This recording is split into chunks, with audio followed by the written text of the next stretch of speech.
ਵਾਹਿਗੁਰੂ ਜੀ। ਸਾਰੰਗ ਮਹਿਲਾ ਪੰਜਵਾਂ। ਪ੍ਰਭ ਮੇਰੋ ਇਤ ਉਤ ਸਦਾ ਸਹਾਈ, ਮਨ ਮੋਹਨ ਮੇਰੇ ਜੀ ਕੋ ਪਿਆਰੋ, ਕਵਨ ਕਹਾਂ ਗੁਣ ਗਾਈ। ਪ੍ਰਭ ਮੇਰੋ ਇਤ ਉਤ ਸਦਾ ਸਹਾਈ, ਮਨ ਮੋਹਨ ਮੇਰੇ ਜੀ ਕੋ ਪਿਆਰੋ, ਕਵਨ ਕਹਾਂ ਗੁਣ ਗਾਈ। ਰਹਾ ਖੇਲ ਖਿਲਾਏ ਲਾਡ ਲਾਡਾਵੇ, ਸਦਾ ਸਦਾ ਅਨਦਾਈ। ਪ੍ਰਤਪਾਲੇ ਬਾਰਕ ਕੀ ਨਿਆਈ, ਜੈਸੇ ਮਾਤ ਪਿਤਾਈ। ਤਿਸ ਬਿਨ ਨਿਮਖ ਨਹੀਂ ਰਹਿ ਸਖੀਐ, ਬਿਸਰ ਨ ਕਬਹੂ ਜਾਈ। ਕਹੋ ਨਾਨਕ ਮਿਲ ਸਤ ਸੰਗਤ ਤੇ, ਮਗਨ ਭੈ ਲਿਵਲਾ।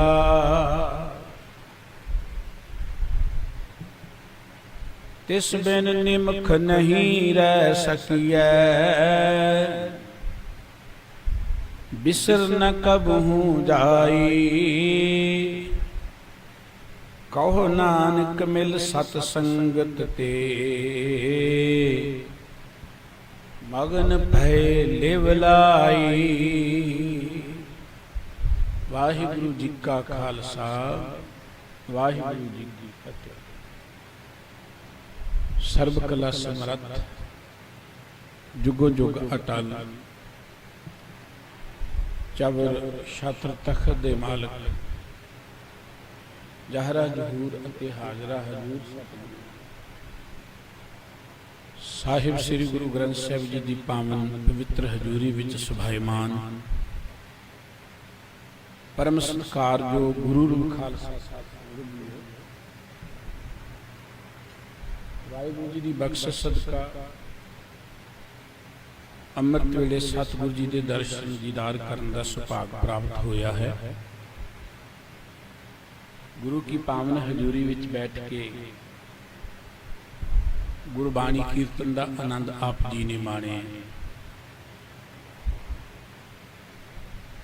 ਗੁਰੂ ਗ੍ਰੰਥ ਸਾਹਿਬ ਜੀ ਦੀ ਪਾਵਨ ਬਾਣੀ ਦੀ ਵਿਚਾਰ ਜੋ ਆਪ ਜੀ ਹਰ ਰੋਜ਼ ਸਰਵਣ ਕਰਦੇ ਹੋ, ਉਸ ਦੇ ਨਾਲ ਸੰਬੰਧਿਤ ਧੰਨ ਗੁਰੂ ਅਰਜਨ ਸਾਹਿਬ ਜੀ ਦਾ ਇਹ ਪਵਿੱਤਰ ਮੁਖ ਵਾਕ ਆਪ ਜੀ ਸਾਰੰਗ ਰਾਗ ਵਿੱਚੋਂ ਸਰਵਣ ਕਰ ਰਹੇ ਸੀ। ਗੁਰੂ ਬਾਬਾ ਜੀ ਨੇ ਅੱਜ ਦੇ ਇਸ ਮੁਖ ਵਾਕ ਰਾਹੀਂ ਵਾਹਿਗੁਰੂ ਜੀ ਦੀ ਉਸ ਬੇਅੰਤ ਹਸਤੀ ਦੇ ਕੁਝ ਗੁਣ ਗਾਇਨ ਕੀਤੇ ਨੇ, ਤੇ ਇਹ ਵੀ ਗਿਆਨ ਦਿੱਤਾ ਹੈ ਕਿ ਰੱਬ ਦੇ ਗੁਣਾਂ ਦਾ ਕੋਈ ਪੂਰਨ ਤੌਰ ਤੇ ਅੰਤ ਨਹੀਂ ਪਾ ਸਕਦਾ। ਗੁਰਬਾਣੀ ਵਿੱਚ ਉਸ ਪਰਮ ਪਿਤਾ ਵਾਹਿਗੁਰੂ ਜੀ ਦੀ ਬੇਅੰਤ ਕੀਰਤੀ ਅੰਕਿਤ ਹੈ, ਪਰ ਵਾਹਿਗੁਰੂ ਜੀ ਦੀ ਕੀਰਤੀ ਕਰਦਿਆਂ ਸਤਿਗੁਰੂ ਜੀ ਨੇ ਇੱਕ ਗੱਲ ਜ਼ਰੂਰ ਕਹੀ ਹੈ ਕਿ ਜਿਹਵਾ ਏਕ ਕਮਨ ਗੁਣ ਕਹੀਐ, ਬੇਸ਼ੁਮਾਰ ਬੇਅੰਤ ਸੁਆਮੀ ਤੇਰੋ ਅੰਤ ਨ ਕਿਨਹੀ ਲਈ। ਬਹੁਤ ਸਾਰੇ ਗੁਣ ਵਾਹਿਗੁਰੂ ਜੀ ਦਾ ਸੁਭਾਅ ਅੰਕਿਤ ਕਰਦੇ ਕਿ ਤੁਸੀਂ ਦਾਤੇ ਹੋ, ਤੁਸੀਂ ਸਾਡੇ ਪ੍ਰਤਪਾਲਕ ਹੋ, ਤੁਸੀਂ ਸਾਡੇ ਖਸਮ ਹੋ, ਤੁਸੀਂ ਨਿਮਕ ਨਿਮਕ ਸਮੇਂ ਲਈ ਸਾਡੀ ਸੰਭਾਲ ਕਰਦੇ ਹੋ, ਤੁਸੀਂ ਅਨੇਕਾਂ ਵਿਧੀਆਂ ਰਾਹੀਂ ਸਾਨੂੰ ਸਮਝਾਉਣਾ ਚਾਹੁੰਦੇ ਹੋ, ਸਾਡੀ ਜ਼ਿੰਦਗੀ ਦੇ ਕਈ ਵਿਘਨ ਕੱਟਦੇ ਹੋ। ਪਰ ਵਾਹਿਗੁਰੂ ਜੀ ਫਿਰ ਵੀ ਸਾਡੀ ਜਿਹਵਾ ਇੱਕ ਹੈ, ਅਸੀਂ ਤੁਹਾਡੇ ਗੁਣਾਂ ਨੂੰ ਬਿਆਨ ਨਹੀਂ ਕਰ ਸਕਦੇ। ਤੁਮ ਦਾਤੇ ਠਾकुर ਪ੍ਰਤਪਾਲਕ ਨਾਇਕ ਖਸਮ ਹਮਾਰੇ, निमक निमक तुम ही प्रतिपालो हम बारक तुमरे तारे, जिहवा एक कवन गुण कहिए बेशुमार बेअंत स्वामी, तेरो अंत न किन्ही लई। ਵਾਹਿਗੁਰੂ ਜੀ ਸਾਡੀ ਰਸਨਾ ਇੱਕ ਹੈ, ਤੁਹਾਡੇ ਗੁਣ ਅਨੰਤ ਨੇ, ਤੁਹਾਡੇ ਗੁਰਾਂ ਦਾ ਅਸੀਂ ਕਿਸੇ ਵੀ ਪੱਖ ਤੋਂ ਅੰਤ ਨਹੀਂ ਪਾ ਸਕਦੇ। ਵਾਹਿਗੁਰੂ ਜੀ ਦੀ ਕੀਰਤੀ ਕਰਨਾ, ਵਾਹਿਗੁਰੂ ਜੀ ਦੇ ਗੁਣ ਗਾਉਣ ਦਾ ਅਰਥ ਹੈ ਵਾਹਿਗੁਰੂ ਜੀ ਵਿੱਚ ਲਿਵਲੀਨ ਹੋਣਾ, ਵਾਹਿਗੁਰੂ ਜੀ ਦੇ ਨਾਲ ਪਿਆਰ ਕਰਨਾ। ਵਾਹਿਗੁਰੂ ਜੀ ਦੇ ਗੁਣਾਂ ਦੇ ਗਾਉਣ ਦਾ ਅਰਥ ਇਹ ਨਹੀਂ ਕਿ ਅਸੀਂ ਰੱਬ ਦਾ ਕੋਈ ਪਾਰਾਵਾਰ ਪਾ ਲਵਾਂਗੇ। ਮੱਛੀ ਪਾਣੀ ਵਿੱਚ ਤਰ ਕੇ ਜੀਵਨ ਤਾਂ ਮਾਣ ਸਕਦੀ ਹੈ, ਪਰ ਪਾਣੀ ਦਾ ਅੰਤ ਨਹੀਂ ਪਾ ਸਕਦੀ। ਪੰਛੀ ਆਕਾਸ਼ ਵਿੱਚ ਉੱਡ ਕੇ ਉਡਾਰੀ ਭਰ ਸਕਦਾ ਹੈ, ਮੌਜ ਮਾਣ ਸਕਦਾ ਹੈ, ਪਰ ਆਕਾਸ਼ ਦਾ ਪਾਰਾਵਾਰ ਨਹੀਂ ਪਾ ਸਕਦਾ। ਮਨੁੱਖ ਪਰਮਾਤਮਾ ਦੇ ਪਿਆਰ 'ਚ ਜੁੜ ਕੇ ਆਨੰਦ ਮਾਣ ਸਕਦਾ ਹੈ, ਆਨੰਦ 'ਚ ਲਿਵਲੀਨ ਹੋ ਸਕਦਾ ਹੈ, ਪਰ ਕੋਈ ਪਰਮਾਤਮਾ ਦਾ ਪਾਰਾਵਾਰ ਨਹੀਂ ਪਾ ਸਕਦਾ। ਗੁਰੂ ਸਾਹਿਬ ਜੀ ਨੇ ਕਿੰਨੇ ਸੋਹਣੇ ਬਚਨ ਕਿ ਤੇਰੇ ਕਵਨ ਗਵਨ ਗੁਣ ਕਹਿ ਕਹਿ ਗਾਵਾਂ, ਤੂੰ ਸਾਹਿਬ ਗੁਣੀ ਨਿਦਾਨ, ਤੁਮਰੀ ਮਹਿਮਾ ਬਰਨ ਨਾ ਸਕਾ, ਤੂੰ ਠਾਕੁਰ ਊਜ ਭਗਵਾਨ। ਵਾਹਿਗੁਰੂ ਜੀ ਤੁਹਾਡੇ ਕਿਹੜੇ ਕਿਹੜੇ ਗੁਣ ਕਹਿ ਕੇ ਅਸੀਂ ਬਿਆਨ ਕਰੀਏ। ਤੁਸੀਂ ਸਾਡੇ ਮਾਲਕ, ਗੁਣਾਂ ਦੇ ਖਜ਼ਾਨੇ, ਸਭ ਤੋਂ ਉੱਚੇ, ਸਭ ਤੋਂ ਮਹਾਨ ਹੋ।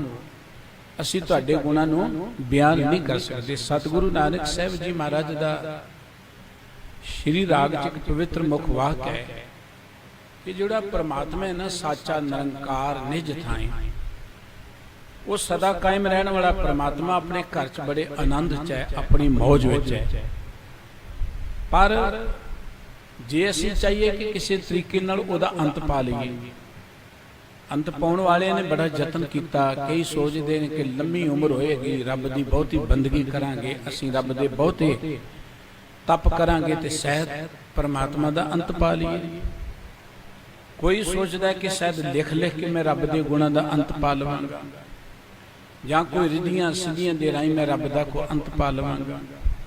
ਸਤਿਗੁਰੂ ਸਾਹਿਬ ਜੀ ਕਹਿੰਦੇ ਨੇ ਕਿ ਕੋਟ ਕੋਟੀ ਮੇਰੀ ਯਾਰ, ਜਾਂ ਪਵਨ ਪੀਵਨ ਅਪਿਆਓ, ਚੰਦ ਸੂਰਜ ਦੇ ਗੁਫੇ ਨ ਦੇਖਾ, ਸੁਪਨੇ ਸੌਣ ਨ ਥਾਉ, ਵੀ ਤੇਰੀ ਕੀਮਤ ਨਾ ਪਵੈ, ਹਉ ਕੇਵੜ ਆਖਾ ਨਾ। ਪਰਮਾਤਮਾ ਜੀ ਭਾਵੇਂ ਕਰੋੜਾਂ ਵਰ੍ਹਿਆਂ ਦੀ ਮੇਰੀ ਉਮਰ ਹੋ ਜਾਏ ਤੇ ਮੈਂ ਜ਼ਿੰਦਗੀ ਦੇ ਅੰਦਰ ਪਾਣੀ ਵੀ ਨਾ ਪੀਵਾਂ, ਹਵਾ ਸਾਹ ਵੀ ਨਾ ਲਵਾਂ, ਕੇਵਲ ਮੈਂ ਉਹਦਾ ਨਿਰਾਹਾਰੀ ਜ਼ਿੰਦਗੀ ਬਤੀਤ ਕਰਾਂ, ਇਹਨਾਂ ਤਪ ਕਰਾਂ ਕਿ ਇਹ ਚੰਦਰਮਾ ਸੂਰਜ ਅੱਖਾਂ ਨਾਲ ਦੇਖਣੇ ਤੇ ਕਿਤੇ ਸੁਪਨੇ 'ਚ ਵੀ ਨਾ ਦੇਖਾਂ, ਕਦੀ ਮੈਂ ਸੋਵਾਂ ਹੀ ਨਾ, ਜੋ ਕੁਝ ਮੈਂ ਮਰਜ਼ੀ ਕਰ ਲਵਾਂ, ਪਰ ਵੀ ਤੇਰੀ ਕੀਮਤ ਨਾ ਪਵੇ। ਵਾਹਿਗੁਰੂ ਜੀ ਕਿਸੇ ਵੀ ਤਰੀਕੇ ਰਾਹੀਂ ਤੁਹਾਡਾ ਮੁੱਲ, ਤੁਹਾਡੀ ਕੀਮਤ ਨਹੀਂ ਪਾ ਜਾ ਸਕਦੀ। ਬੇਅੰਤ ਲੋਕਾਂ ਨੇ ਵਾਹਿਗੁਰੂ ਜੀ ਦੀ ਕੀਮਤ ਪਾਉਣ ਦਾ ਯਤਨ ਕੀਤਾ। ਬੜੇ ਬੜੇ ਸਿਆਣੇ ਲੋਕ ਆਏ ਧਰਤੀ ਦੇ ਉੱਪਰ। ਕੋਈ ਸੋਚਦਾ ਕਿ ਇਹਨੇ ਪਾਠ ਕਰਕੇ ਰੱਬ ਮਿਲ ਜਾਏਗਾ, ਇਹਨੇ ਤਪ ਕੀਤੇ ਰੱਬ ਮਿਲ ਜਾਏਗਾ, ਇਹਨੇ ਜਪ ਕੀਤੇ ਰੱਬ ਮਿਲ ਜਾਏਗਾ। ਕਈਆਂ ਨੇ ਬੜੇ ਧਿਆਨ ਜੋੜ ਜੋੜ ਕੇ ਸਮਾਧੀਆਂ 'ਚ ਬੈਠ ਕੇ ਪਰਮਾਤਮਾ ਦਾ ਪਾਰਾਵਾਰ ਪਾਉਣ ਦਾ ਯਤਨ ਕੀਤਾ, ਪਰ ਇੱਕ ਤਿਲ ਜਿੰਨੀ ਰੱਬ ਦੀ ਕੀਮਤ ਨਹੀਂ ਪਾ ਸਕਦੇ। ਸਤਿਗੁਰੂ ਜੀ ਦੇ ਬਚਨ ਨੇ ਕਿ ਸਭ ਕੀਮਤ ਮਿਲ ਕੀਮਤ ਪਾਈ, ਗਿਆਨੀ ਧਿਆਨੀ ਗੁਰ ਗੁਰ ਹਾਈ, ਕਹਿਣ ਨਾ ਜਾਈ ਤੇਰੀ ਤਿਲ ਵਡਿਆਈ। ਪਰਮਾਤਮਾ ਜੀ ਕੀਮਤ ਪਾਉਣ ਵਾਲਿਆਂ ਨੇ ਕੀਮਤ ਪਾਉਣ ਦਾ ਯਤਨ ਕੀਤਾ, ਧਿਆਨ ਧਰਨ ਵਾਲਿਆਂ ਨੇ, ਗਿਆਨ ਵਾਲਿਆਂ ਨੇ ਬੜੇ ਯਤਨ ਕੀਤੇ, ਪਰ ਇਹਨਾਂ 'ਚੋਂ ਕੋਈ ਤਿਲ ਜਿੰਨੀ ਤੁਹਾਡੀ ਮਹਿਮਾ ਬਿਆਨ ਨਹੀਂ ਕਰ ਸਕਿਆ। ਬਾਬਾ ਕਬੀਰ ਸਾਹਿਬ ਜੀ ਦਾ ਇੱਕ ਬੜਾ ਪਿਆਰਾ ਬਚਨ ਹੈ ਧਨਾਸਰੀ ਰਾਗ ਵਿੱਚ ਕਿ ਸਨਕ ਸਨੰਦ ਸਮੇਸ ਸਮਾਨਾ, ਸ਼ੇਖ ਨਾਗ ਤਿਰ ਮਰਮ ਨਾ ਜਾਣਾ, ਹਨੂਮਾਨ ਗਰ ਸਰ ਗਰੜ ਸਮਾਨਾ, ਸੁਰਪਤ ਨਰਪਤ ਨਹੀਂ ਗੁਣ ਜਾਣਾ। ਭਗਤ ਸਾਹਿਬ ਜੀ ਕਹਿੰਦੇ ਕਿ ਸ਼ੇਖ ਵਾਰ ਸਨਕ ਸਨੰਦ ਮਹੇਸ਼ ਸਮਾਨਾ, ਬ੍ਰਹਮਾ ਦੇ 4 ਵਿਦਵਾਨ ਪੁੱਤਰ ਨੇ, ਸਨਤ, ਸਨਤ ਕੁਮਾਰ, ਸਨ ਆਦਿਕ। ਉਹ ਜਿਹੜੇ ਬ੍ਰਹਮਾ ਦੇ 4 ਪੁੱਤਰ ਨੇ, ਮਹੇਸ਼ ਦਾ ਅਰਥ ਹੈ ਸ਼ਿਵ ਜੀ ਵਰਗੇ, ਜਿਹੜੇ ਕਹਿੰਦੇ ਬੜੀ ਅਕਟ ਸਮਾਧੀ ਹੈ ਉਹਨਾਂ ਦੀ, ਬੜੀ ਤਗੜੀ ਸਮਾਧੀ ਹੈ। ਸਨਕ ਸਨੰਦ ਮਹੇਸ਼ ਸਮਾਨਾ, ਇਹ ਬ੍ਰਹਮਾ ਦੇ 4 ਪੁੱਤਰਾਂ ਵਰਗੇ ਵਿਦਵਾਨ ਤੇ ਸ਼ਿਵ ਜੀ ਵਰਗੇ ਅਕਟ ਸਮਾਧੀ ਲਗਾਉਣ ਵਾਲੇ। ਸ਼ੇਖ ਨਾਗ ਤੇਰੂ ਮਰਮ ਨਾ ਜਾਣਾ, ਇੱਥੋਂ ਤੱਕ ਸ਼ੇਖ ਨਾਗ ਜਿਹੜਾ ਕਹਿੰਦੇ ਹਜ਼ਾਰਾਂ ਮੂੰਹਾਂ ਦੇ ਨਾਲ ਹਜ਼ਾਰਾਂ ਹੀ ਨਾਂ ਰੋਜ਼ ਰੱਬ ਦੇ ਰੱਖਦਾ ਹੈ, ਅੱਜ ਤੱਕ ਪ੍ਰਮਾਤਮਾ ਦਾ ਕੋਈ ਭੇਤ ਨਹੀਂ ਜਾਣ ਸਕਿਆ। ਹਨੂਮਾਨ ਸਰ ਗਰੜ ਸਮਾਨਾ, ਸੁਰਪਤ ਨਰਪਤ ਨਹੀਂ ਗੁਰ ਜਾਣਾ। ਹਨੂਮਾਨ ਵਰਗੇ ਜਾਂ ਗੌਰੜ ਵਰਗੇ ਹੋਰ ਅਨੇਕਾਂ ਇਸ ਧਰਤੀ ਤੇ ਆਏ ਨੇ। ਤੇ ਬਾਬਾ ਕਬੀਰ ਸਾਹਿਬ ਜੀ ਕਹਿੰਦੇ ਮੈਂ ਤੇ ਇੱਕੋ ਇੱਕ ਤਰੀਕਾ ਅਪਣਾਇਆ, ਸੰਤ ਸੰਗਤ ਰਾਮ ਹਿਰਦੈ ਵਸਾਈ। ਸੰਤ ਸੰਗਤ ਵਿੱਚ ਆ ਕੇ ਮੈਂ ਪ੍ਰਮਾਤਮਾ ਦੇ ਨਾਮ ਨੂੰ ਆਪਣੀ ਸੁਰਤ 'ਚ ਵਸਾਇਆ। ਪ੍ਰਮਾਤਮਾ ਦਾ ਕੋਈ ਅੰਤ ਨਹੀਂ ਪਾਉਣ ਵਾਲੇ ਪਾਸੇ ਮੈਂ ਲੱਗਿਆ, ਨਾ ਕੋਈ ਅੱਜ ਤੱਕ ਪਾ ਸਕੀ। ਗੁਰਬਾਣੀ ਕਹਿੰਦੀ ਕਿ ਪ੍ਰਮਾਤਮਾ ਦਾ ਅੰਤ ਅਸੀਂ ਕੀ ਪਾ ਸਕਦੇ, ਉਹਦੇ ਤੇ ਗੁਣ ਇੰਨੇ ਨੇ, ਮਹਾਨ ਨੇ। ਸਾਡਾ ਕਹਿਣਾ ਤੇ ਐਵੇਂ ਜਿਵੇਂ ਆਪਾਂ ਕਿਸੇ ਰਾਜੇ ਨੂੰ ਮੀਆਂ ਜੀ ਕਹਿ ਦਈਏ, ਬਸ ਇਹਨਾਂ ਕੀ ਹੈ। ਕਿਸੇ ਸੁਲਤਾਨ ਨੂੰ ਮੀਆਂ ਜੀ ਕਹਿ ਦਈਏ, ਤੂੰ ਸੁਲਤਾਨ ਕਹਾਂ ਮੀਆਂ ਤੇਰੀ ਕਮਨ ਵਡਾਈ। ਕਿਸੇ ਸੁਲਤਾਨ ਨੂੰ ਮੀਆਂ ਜੀ ਕਹਿ ਦੇਣਾ ਕੋਈ ਬਹੁਤ ਵੱਡੀ ਵਡਿਆਈ ਨਹੀਂ ਹੈ। ਅਸੀਂ ਜੋ ਕੁਝ ਕਹਿੰਦੇ ਬਸ ਇਹਨਾਂ ਕੁ ਹੈ, ਜਿਵੇਂ ਕਿਸੇ ਸੁਲਤਾਨ ਨੂੰ ਮੀਆਂ ਜੀ ਕਹਿ ਦਈਏ। ਸਤਿਗੁਰੂ ਗੁਰੂ ਅਰਜਨ ਦੇਵ ਜੀ ਮਹਾਰਾਜ ਉਸ ਪਰਮ ਪਿਤਾ ਵਾਹਿਗੁਰੂ ਜੀ ਦੀ ਬੇਅੰਤਤਾ ਦੀ ਗੱਲ ਕਰਦੇ ਆ। ਸਾਨੂੰ ਸਤ ਸੰਗਤ ਰਾਹੀਂ ਵਾਹਿਗੁਰੂ ਜੀ ਵਿੱਚ ਸੁਰਤ ਜੋੜਨ ਦੀ ਪ੍ਰੇਰਣਾ ਦੇ ਰਹੇ ਨੇ। ਆਓ ਆਪਾਂ ਮਿਲ ਕੇ ਗੁਰੂ ਕੇ ਇਹਨਾਂ ਅੰਮ੍ਰਿਤ ਬਚਨਾਂ ਦੀ ਵਿਚਾਰ ਸਾਂਝੀ ਕਰੀਏ। ਸਤਿਗੁਰੂ ਜੀ ਦੇ ਪਿਆਰ ਵਿੱਚ ਜੁੜਦੇ ਆ। ਮੈਂ ਬਿਰਤੀਆਂ ਨੂੰ ਟਿਕਾਉਣ ਦੇ ਲਈ ਸਾਰੇ ਹੀ ਮੁਖ ਤੋਂ ਉਚਾਰਨ ਕਰੀਏ ਜੀ। ਸਤਨਾਮ ਵਾਹਿਗੁਰੂ ਸਾਹਿਬ ਜੀ। ਸਾਰੰਗ ਮਹਿਲਾ ਪੰਜਵਾਂ।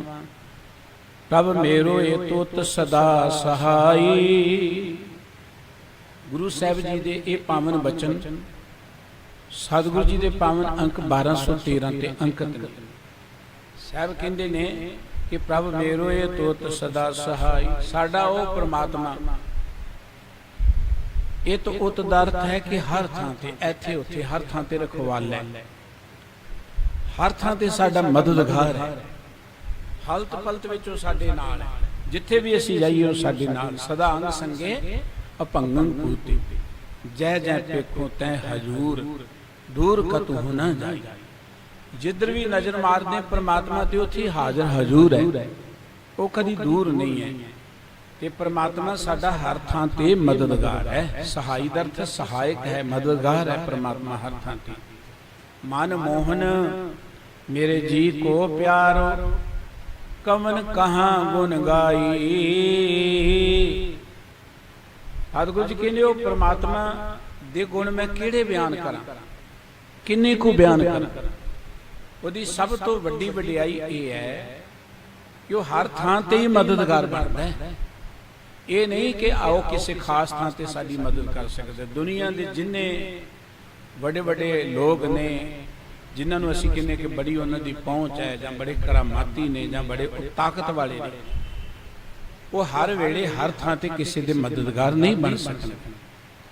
ਪਰਮਾਤਮਾ ਜਿੱਥੇ ਜਾਓ ਉੱਥੇ ਤੁਹਾਡੇ ਨਾਲ ਹੈ। ਹਰ ਥਾਂ ਤੇ ਉਹ ਪ੍ਰਮਾਤਮਾ ਰਵਿਆ ਹੋਇਆ ਹੈ। ਇਹ ਗੁਰੂ ਬਾਬਾ ਜੀ ਕਹਿੰਦੇ ਸਾਥੀ ਸਮਝਣਾ ਵੀ ਉਹਨੂੰ ਚਾਹੀਦਾ ਜਿਹੜਾ ਹਮੇਸ਼ਾ ਸਾਥ ਦੇਵੇ। ਈਤ ਊਤ ਨਹੀਂ ਵਿਛੜੈ, ਸੋ ਸੰਗੀ ਗਣੀ ਹੈ। ਸੰਗੀ ਉਹਨੂੰ ਜਾਣਨਾ ਚਾਹੀਦਾ ਜਿਹੜਾ ਇੱਥੇ ਉੱਥੇ ਕਦੀ ਵਿਸਰੇ ਹੀ ਨਾ ਤੁਹਾਡੇ ਨਾਲ। ਤੇ ਉਹ ਕੇਵਲ ਇੱਕ ਪ੍ਰਮਾਤਮਾ ਹੈ। ਜੈ ਜਾਈਏ ਤਹਾਂ ਸੁਹੇਲੇ, ਇੱਥੇ ਉੱਥੇ ਰਖਵਾਲਾ, ਪ੍ਰਭ ਸਤਿਗੁਰ ਦੀਨ ਦਿਆਲਾ। ਪਰਮਾਤਮਾ ਹਰ ਥਾਂ ਤੇ, ਇੱਥੇ ਉੱਥੇ ਹਲਤ ਪਲਤ ਵਿੱਚ ਸਾਰੇ ਥਾਵਾਂ ਤੇ ਸਾਡਾ ਰਖਵਾਲਾ ਹੈ। ਉਹ ਪ੍ਰਮਾਤਮਾ ਦੀ ਇਹ ਵਡਿਆਈ ਹੈ ਕਿ ਮਨਮੋਹਨ ਮੇਰੇ ਜੀ ਕੋ ਪਿਆਰੋ। ਉਹ ਪ੍ਰਮਾਤਮਾ ਮਨ ਨੂੰ ਮੋਹ ਲੈਣ ਵਾਲਾ ਹੈ। ਦੇਖੋ ਅਸੀਂ ਪਰਮਾਤਮਾ ਦੇ ਗੁਣਾਂ ਨੂੰ ਧਿਆਨ ਨਾਲ ਨਹੀਂ ਸੁਣਿਆ, ਅਸੀਂ ਪਰਮਾਤਮਾ ਦੇ ਬਾਰੇ ਨਹੀਂ ਜਾਣਿਆ, ਇਹ ਗੱਲ ਵੱਖਰੀ ਹੈ। ਜਦੋਂ ਪਰਮਾਤਮਾ ਦਾ ਥੋੜਾ ਜਿਹਾ ਵੀ ਸਾਨੂੰ ਕੁਝ ਸਮਝ ਪੈਂਦੀ ਹੈ ਨਾ, ਉਹਦੇ ਗੁਣ, ਉਹਦੀਆਂ ਵਡਿਆਈਆਂ ਸਾਡੇ ਮਨ ਨੂੰ ਆਪਣੇ ਆਪ ਖਿੱਚ ਲੈਂਦੀਆਂ ਨੇ, ਆਪਣੇ ਆਪ ਆਪਣੇ ਵਿੱਚ ਵਿਲੀਨ ਕਰ ਲੈਂਦੀਆਂ। ਜਿਵੇਂ ਕੋਈ ਚੁੰਬਕ ਜਿਹੜੀ ਹੈ ਨਾ ਲੋਹੇ ਨੂੰ ਆਪਣੇ ਵੱਲ ਖਿੱਚ ਲੈਂਦੀ, ਐਵੇਂ ਪ੍ਰਮਾਤਮਾ ਦੀ ਹਸਤੀ ਮਨ ਨੂੰ ਮੋਹ ਲੈਣ ਵਾਲੀ। ਤੁਸੀਂ ਇੱਕ ਵਾਰੀ ਉਹਨੂੰ ਪਿਆਰ ਕਰੋਗੇ, ਜੋ ਹਰ ਕੰਤ ਮਿਲਾਈਆ ਸੇ ਵਿਛੜ ਕਤੇ ਨਾ ਜਾਏ। ਜਿਨ੍ਹਾਂ ਨੂੰ ਪ੍ਰਮਾਤਮਾ ਨੇ ਆਪਣੇ ਨਾਲ ਮਿਲਾ ਲਿਆ, ਉਹ ਮੁੜ ਕੇ ਪ੍ਰਮਾਤਮਾ ਤੋਂ ਵਿਛੜਦੇ ਹੀ ਨਹੀਂ। ਪਰਮਾਤਮਾ ਤੋਂ ਦੂਰ ਜਾਣ ਨੂੰ ਉਹਨਾਂ ਦਾ ਜੀ ਨਹੀਂ ਕਰਦਾ। ਪਰਮਾਤਮਾ ਹੈ ਹੀ ਇੰਨਾ ਕੁ ਪਿਆਰ ਹੈ, ਇੰਨਾ ਸੁਖਦਾਈ ਹੈ, ਇੰਨਾ ਆਨੰਦ ਦਾ ਘਰ ਹੈ, ਇੰਨਾ ਉਹ ਗੁਣਾਂ ਦਾ ਸਮੁੰਦਰ ਹੈ ਕਿ ਇੱਕ ਵਾਰੀ ਉਸ ਪਰਮਾਤਮਾ ਦੇ ਪਿਆਰ 'ਚ ਅਸੀਂ ਜੁੜ ਜਾਈਏ। ਗੁਰਬਾਣੀ ਵਿੱਚ ਪਰਮਾਤਮਾ ਦੇ ਗੁਣ ਹੀ ਸਤਿਗੁਰੂ ਜੀ ਨੇ ਦੱਸੇ, ਇਸ ਕਰਕੇ ਕਿ ਸਾਡਾ ਮਨ ਉਹਦੇ ਪਿਆਰ 'ਚ ਵਿਲੀਨ ਹੋ ਜਾਏ। ਪਰ ਅਸੀਂ ਸੋਚਦੇ ਹਾਂ ਕਿ ਪ੍ਰਮਾਤਮਾ ਕੋਈ ਵਿਅਕਤੀ ਬਣ ਕੇ ਸਾਡੇ ਸਾਹਮਣੇ ਆਏਗਾ, ਜਾਂ ਪ੍ਰਮਾਤਮਾ ਕੋਈ ਭੌਤਿਕ ਵਸਤੂਆਂ ਦੀ ਨਿਆਈ ਹੈ, ਸਾਡੀਆਂ ਅੱਖਾਂ ਨਾਲ ਸਾਨੂੰ ਨਜ਼ਰ ਆ ਜਾਏਗਾ। ਗੁਰਬਾਣੀ ਨੇ ਪ੍ਰਮਾਤਮਾ ਦੇ ਗੁਣ ਹੀ ਦੱਸੇ ਨੇ, ਜਿੰਨੀ ਵੀ ਬਾਣੀ ਹੈ ਉਹਦੇ ਚ ਪ੍ਰਮਾਤਮਾ ਦਾ ਸੁਭਾਅ ਦੱਸਿਆ ਹੈ। ਇਹ ਗੁਰੂ ਬਾਬਾ ਜੀ ਕਹਿੰਦੇ ਉਹ ਪ੍ਰਮਾਤਮਾ ਦੀ ਵੱਡੀ ਵਡਿਆਈ ਇਹ ਹੈ ਕਿ ਪ੍ਰਮਾਤਮਾ ਮਨ ਨੂੰ ਮੋਹ ਲੈਣ ਵਾਲਾ ਹੈ। ਇੱਕ ਵਾਰੀ ਤੁਸੀਂ ਉਹਦੇ ਪਿਆਰ ਜੁੜ ਜਾਓਗੇ, ਉਹ ਤੁਹਾਡੇ ਮਨ ਨੂੰ ਮੋਹ ਲਏਗਾ। ਅਸੀਂ ਉਹਦੇ ਪ੍ਰਮਾਤਮਾ ਦੇ ਕਿਹੜੇ ਕਿਹੜੇ ਗੁਣ ਕਹਿ ਕੇ ਚੇਤੇ ਕਰੀਏ, ਆਪਾਂ ਪੂਰਨ ਤੌਰ ਤੇ ਉਹਦੇ ਗੁਣ ਬਿਆਨ ਕਹਿ ਹੀ ਨਹੀਂ ਸਕਦੇ। ਤੇਰੇ ਕਮਨ ਕਮਨ ਗੁਣ ਕਹਿ ਕਹਿ ਗਾਵਾਂ, ਤੂੰ ਸਾਹਿਬ ਗੁਣੀ ਨਿਦਾਨਾ, ਤੁਮਰੀ ਮਹਿਮਾ ਵਰਨ ਨਾ ਸਕਾ।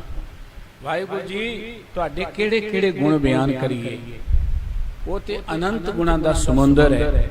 ਸਾਹਿਬ ਜੀ ਕਹਿੰਦੇ ਮੈਂ ਉਹਦੇ ਗੁਣਾਂ ਨੂੰ ਪੂਰਨ ਤੌਰ ਤੇ ਬਿਆਨ ਨਹੀਂ ਕਰ ਸਕਦਾ। ਉਹਦੀ ਦੇਖੋ ਵਡਿਆਈ ਕਿੰਨੀ ਵੱਡੀ ਹੈ। ਖੇਲ ਖਿਲਾਏ ਲਾਡ ਲਡਾਵੇ, ਸਦਾ ਸਦਾ ਆਨੰਦਾਈ। ਪਰਮਾਤਮਾ ਨੇ ਸਾਨੂੰ ਜੀਵਾਂ ਨੂੰ ਪੈਦਾ ਕੀਤਾ ਹੈ ਨਾ, ਧਰਤੀ ਦੇ ਉੱਪਰ ਜੀਵਾਂ ਨੂੰ ਪੈਦਾ ਕੀਤਾ ਹੈ, ਤੇ ਉਹ ਪ੍ਰਮਾਤਮਾ ਫਿਰ ਜੀਵਾਂ ਦਾ ਧਿਆਨ ਵੀ ਰੱਖਦਾ ਹੈ। ਜਿਵੇਂ ਮਾਤਾ ਪਿਤਾ ਨੇ ਉਹ ਬੱਚੇ ਦੀ ਪ੍ਰਤਪਾਲਣਾ ਕਰਦੇ ਨੇ, ਬੱਚੇ ਨੂੰ ਖਿਡਾਉਂਦੇ ਵੀ ਨੇ, ਬੱਚੇ ਦਾ ਧਿਆਨ ਵੀ ਰੱਖਦੇ ਨੇ। ਪ੍ਰਮਾਤਮਾ ਸਾਡੀ ਇਦਾਂ ਹੀ ਦੇਖ ਰੇਖ ਕਰਦਾ ਹੈ। ਪ੍ਰਮਾਤਮਾ ਨੇ ਸਾਡੇ ਲਈ ਦੇਖੋ ਕਿੰਨਾ ਕੁਝ ਬਣਾਇਆ। ਪੌਣ ਗੁਰੂ ਪਾਣੀ ਪਿਤਾ ਮਾਤਾ ਧਰਤ ਮਹਤ, ਦਿਵਸ ਰਾਤ ਦਾਈ ਦਾਇਆ ਖੇਲੈ ਸਗਲ ਜਗਤ। ਸਾਡੇ ਲਈ ਦਿਨ ਬਣਾਇਆ ਹੈ, ਅਸੀਂ ਦੁਨੀਆ ਦੇ ਧੰਦੇ ਕਰ ਸਕੀਏ, ਕਿਰਤ ਕਰ ਸਕੀਏ। ਸਾਡੇ ਲਈ ਰਾਤ ਬਣਾਈ ਹੈ, ਅਸੀਂ ਸੌਂ ਸਕੀਏ, ਜ਼ਿੰਦਗੀ ਦਾ ਆਨੰਦ ਮਾਣ ਸਕੀਏ। ਸਾਡੇ ਲਈ ਖਾਣ ਪੀਣ ਪਹਿਨਣ ਦੇ ਪਦਾਰਥ ਬਣਾਏ ਨੇ, ਸਾਡੇ ਲਈ ਇੰਨੀ ਸੋਹਣੀ ਧਰਤੀ ਬਣਾਈ ਹੈ। ਜੋ ਕੁਝ ਵਾਹਿਗੁਰੂ ਜੀ ਨੇ ਮਨੁੱਖ ਲਈ ਬਣਾਇਆ, ਅਸੀਂ ਤੇ ਅਜੇ ਤੱਕ ਉਹਨੂੰ ਜਾਣ ਹੀ ਨਹੀਂ ਸਕੇ। ਪਰਮਾਤਮਾ ਨੇ ਕਿੰਨੀ ਸੋਹਣੀ ਇਹ ਰਚਨਾ ਬਣਾਈ, ਕਿੰਨੀ ਸੋਹਣੀ ਇਹ ਧਰਤੀ ਬਣਾਈ ਹੈ। ਔਰ ਧਰਤੀ ਦੇ ਉੱਪਰ ਖਾਣ ਪੀਣ ਦੇ ਕਿੰਨੇ ਪਦਾਰਥ ਉਸ ਵਾਹਿਗੁਰੂ ਜੀ ਨੇ ਪੈਦਾ ਕੀਤੇ ਨੇ। ਸਾਹਿਬ ਜੀ ਕਹਿੰਦੇ ਖੇਲ ਖਿਲਾਏ ਲਾਡ ਲਡਾਵੇ, ਸਦਾ ਸਦਾ ਆਨੰਦਾਈ। ਪਰਮਾਤਮਾ ਸਾਨੂੰ ਖਿਡਾਉਂਦਾ ਵੀ ਹੈ। ਆ ਜਿੰਨੇ ਪਦਾਰਥ ਹੈ ਨਾ ਇਹ ਸਾਨੂੰ ਖੇਡਣ ਲਈ ਦਿੱਤੇ ਨੇ, ਇਹਦੋਂ ਵੱਧ ਕੁਝ ਨਹੀਂ ਹੈ। ਹੋਰ ਕੋ ਬਹੁਤੇ ਪਦਾਰਥਾਂ ਨਾਲ ਕੋ ਅਸੀਂ ਬਹੁਤਾ ਨਹੀਂ ਖਾ ਲੈਣਾ, ਜਾਂ ਬਹੁਤੇ ਰੁਤਬਿਆਂ ਤੇ ਬੈਠ ਕੇ ਅਸੀਂ ਕੋ ਬਹੁਤਾ ਨਹੀਂ ਦਾ ਸੁੱਖ ਮਾਣ ਲੈਣਾ। ਇਹ ਤੇ ਸਾਡੇ ਲਈ ਖਿਡੌਣੇ ਨੇ, ਕਹਿ ਲੋ ਖੇਡਣ ਲਈ ਪ੍ਰਮਾਤਮਾ ਨੇ ਦਿੱਤੇ, ਸਾਨੂੰ ਇੱਧਰ ਲਗਾ ਦਿੱਤਾ। ਪਰਮਾਤਮਾ ਸਾਨੂੰ ਖੇਡਾਂ 'ਚ ਪਾਈ ਰੱਖਦਾ ਹੈ। ਪਰਮਾਤਮਾ ਸਾਨੂੰ ਬੜਾ ਲਾਡ ਲਡਾਉਂਦਾ ਹੈ, ਬੜਾ ਪਿਆਰ ਕਰਦਾ ਹੈ। ਔਰ ਇੱਥੇ ਬਸ ਨਹੀਂ, ਸਦਾ ਸਦਾ ਆਨੰਦਾਈ। ਉਹ ਪ੍ਰਮਾਤਮਾ ਸਦਾ ਹੀ ਆਨੰਦ ਦੇਣ ਵਾਲਾ ਹੈ। ਉਹਦੇ ਘਰ 'ਚ ਆਨੰਦ ਹੀ ਹੈ, ਉਹਦੇ ਘਰ 'ਚ ਦੁੱਖ ਤਕਲੀਫ ਜਾਂ ਪਰੇਸ਼ਾਨੀ ਹੈ ਨਹੀਂ। ਗੁਰੂ ਕੇ ਅੰਮ੍ਰਿਤ ਬਚਨ ਕਿ ਤੇਰੇ ਘਰ ਆਨੰਦ ਵਧਾਈ ਤੁਧ ਕਰ। ਉਹਦੇ ਘਰ 'ਚ ਆਨੰਦ ਹੀ ਹੈ, ਹੋਰ ਕੁਝ ਨਹੀਂ। ਆਨੰਦਾਈ ਦਾ ਅਰਥ ਸਦਾ ਸੁਖ ਦੇਣ ਵਾਲਾ ਹੈ, ਆਨੰਦ ਦੇਣ ਵਾਲਾ ਹੈ। ਦੁਨੀਆ ਦੀ ਕੋਈ ਵੀ ਵਸਤੂ ਹੈ, ਕੋਈ ਵੀ ਵਿਅਕਤੀ ਹੈ, ਉਹ ਤੁਹਾਨੂੰ ਸਦਾ ਆਨੰਦ ਨਹੀਂ ਦੇ ਸਕੇਗਾ, ਸਦਾ ਖੁਸ਼ੀਆਂ ਨਹੀਂ ਦੇ ਸਕੇਗਾ। ਕੋਈ ਕੁਝ ਚਿਰ ਕੁਝ ਖੁਸ਼ੀਆਂ ਦੇ ਦੇਵੇਗਾ, ਸਾਰੀਆਂ ਜਾਂ ਹਮੇਸ਼ਾ ਕੋਈ ਨਹੀਂ ਦੇਵੇਗਾ। ਭਾਵੇਂ ਸਾਡਾ ਉਹ ਨੇੜੇ ਤੋਂ ਨੇੜਾ ਬਹੁਤ ਵੱਡਾ ਕੋਈ ਰਿਸ਼ਤੇਦਾਰ ਹੀ ਕਿਉਂ ਨਾ ਹੋਏ, ਸਾਡਾ ਆਪਣਾ ਕੋਈ ਭੈਣ ਭਰਾ ਹੋਵੇ, ਮਾਂ ਪਿਓ ਹੋਵੇ, ਧੀਆਂ ਪੁੱਤਰ ਹੋਣ, ਉਹ ਸਦਾ ਸਾਨੂੰ ਖੁਸ਼ੀਆਂ ਨਹੀਂ ਦੇ ਸਕਦਾ, ਸਦਾ ਸਾਨੂੰ ਆਨੰਦ ਨਹੀਂ ਦੇ ਸਕਦਾ। ਅਸੀਂ ਦੇਖਦੇ ਹਾਂ ਕਈ ਵਾਰੀ ਬੰਦਾ ਨਾ ਇਹਨਾਂ ਆਪਣਿਆਂ ਤੋਂ ਹੀ ਪਰੇਸ਼ਾਨ ਹੋ ਜਾਂਦਾ ਹੈ। ਇਹ ਨਹੀਂ ਕਿ ਉਹ ਪਰੇਸ਼ਾਨ ਕਰਦੇ ਨੇ, ਦਰਅਸਲ ਮਨੁੱਖ ਦੀ ਆਪਣੀ ਸੋਚ ਹੀ ਇਹੋ ਜਿਹੀ ਬਣ ਜਾਂਦੀ ਹੈ। ਇਸ ਕਰਕੇ ਉਹ ਪ੍ਰਮਾਤਮਾ ਇਹੋ ਜਿਹਾ ਹੈ। ਗੁਰੂ ਕੀ ਬਾਣੀ ਕਹਿੰਦੀ ਹਰ ਕੋ ਨਾਮ ਸਦਾ ਸੁਖਦਾਈ, ਜਾਂ ਕੋ ਸਿਮਰ ਅਜਾਮਲ ਉਦਰਿਓ ਗਨ ਕਾਹੂ ਗਤ ਪਾਈ। ਪ੍ਰਮਾਤਮਾ ਦਾ ਨਾਮ ਸਦਾ ਸੁਖ ਦੇਣ ਵਾਲਾ ਹੈ। ਉਹ ਪ੍ਰਮਾਤਮਾ ਦੇ ਪਿਆਰ ਜੁੜਾਂਗੇ, ਕਦੀ ਉਥੋਂ ਦੁੱਖ ਮਿਲੇਗਾ ਹੀ ਨਹੀਂ। ਗੁਰੂ ਬਾਬਾ ਜੀ ਕਹਿੰਦੇ ਸਦਾ ਸਦਾ ਆਨੰਦਾਈ। ਪ੍ਰਮਾਤਮਾ ਸਦਾ ਆਨੰਦ ਦੇਣ ਵਾਲਾ ਹੈ, ਖੁਸ਼ੀਆਂ ਦੇਣ ਵਾਲਾ ਹੈ। ਪ੍ਰਤਪਾਲੇ ਬਾਰਕ ਕੀ ਨਿਆਈ, ਜੈਸੇ ਮਾਤ ਪਿਤਾਈ। ਉਹ ਪ੍ਰਮਾਤਮਾ ਇਵੇਂ ਸਾਡੀ ਪ੍ਰਤਪਾਲਣਾ ਕਰਦਾ ਹੈ ਜਿਵੇਂ ਮਾਂ ਪਿਓ ਬੱਚਿਆਂ ਦੀ ਨਹੀਂ ਪ੍ਰਤਪਾਲਣਾ ਕਰਦਾ। ਗੁਰਬਾਣੀ 'ਚ ਪ੍ਰਮਾਤਮਾ ਨੂੰ ਮਾਂ ਪਿਓ ਕੇ ਰੋਜ਼ ਅਸੀਂ ਗੁਰੂ ਚਰਨਾਂ 'ਚ ਜਦੋਂ ਵੀ ਅਰਦਾਸ ਕਰਦੇ ਹਾਂ ਇਹ ਬਚਨ ਪੜ੍ਹਦੇ, ਤੁਮ ਮਾਤ ਪਿਤਾ ਹਮ ਬਾਰਿਕ ਤੇਰੇ, ਤੁਮਰੀ ਕਿਰਪਾ ਮੈਂ ਸੂਖ ਕਨੇਰੇ। ਵਾਹਿਗੁਰੂ ਜੀ ਤੁਸੀਂ ਸਾਡੇ ਮਾਂ ਪਿਓ ਹੋ, ਅਸੀਂ ਤੁਹਾਡੇ ਬੱਚੇ ਹਾਂ। ਹੁਣ ਪ੍ਰਮਾਤਮਾ ਸਾਡਾ ਮਾਂ ਪਿਓ ਹੈ ਤੇ ਪ੍ਰਮਾਤਮਾ ਮਾਂ ਪਿਓ ਵਾਂਗੂ ਹੀ ਸਾਨੂੰ ਪਾਲਦਾ ਹੈ। ਹੋ ਸਕਦਾ ਹੈ ਜਿਹੜੇ ਸਾਡੇ ਦੁਨਿਆਵੀ ਮਾਂ ਪਿਓ ਨੇ ਉਹ ਪੂਰਨ ਤੌਰ ਤੇ ਸਾਡੀ ਪ੍ਰਤੀਪਾਲਣਾ ਨਾ ਕਰ। ਬਹੁਤ ਸਾਰੇ ਇਹੋ ਜਿਹੇ ਮਾਂ ਪਿਓ ਜਿਹੜੇ ਬੱਚਿਆਂ ਦੀ ਦੇਖ ਰੇਖ ਨਹੀਂ ਕਰ ਸਕਦੇ ਜਾਂ ਜ਼ਿੰਮੇਵਾਰੀਆਂ ਤੋਂ ਭੱਜ ਜਾਂਦੇ ਨੇ, ਬਹੁਤ ਸਾਰੇ ਨੇ ਇਹੋ ਜਿਹੇ। ਲੇਕਿਨ ਪ੍ਰਮਾਤਮਾ ਇਹੋ ਜਿਹਾ ਮਾਂ ਪਿਓ ਹੈ ਕਿ ਪ੍ਰਮਾਤਮਾ ਸਦਾ ਸਾਡੀ ਪ੍ਰਤੀਪਾਲਣਾ ਕਰਦਾ ਹੈ। ਉਹ ਸਾਨੂੰ ਰਿਜ਼ਕ ਵੀ ਦਿੰਦਾ ਹੈ, ਉਹ ਸਾਡੀ ਪ੍ਰਤੀਪਾਲਣਾ ਹੀ ਕਰਦਾ ਹੈ।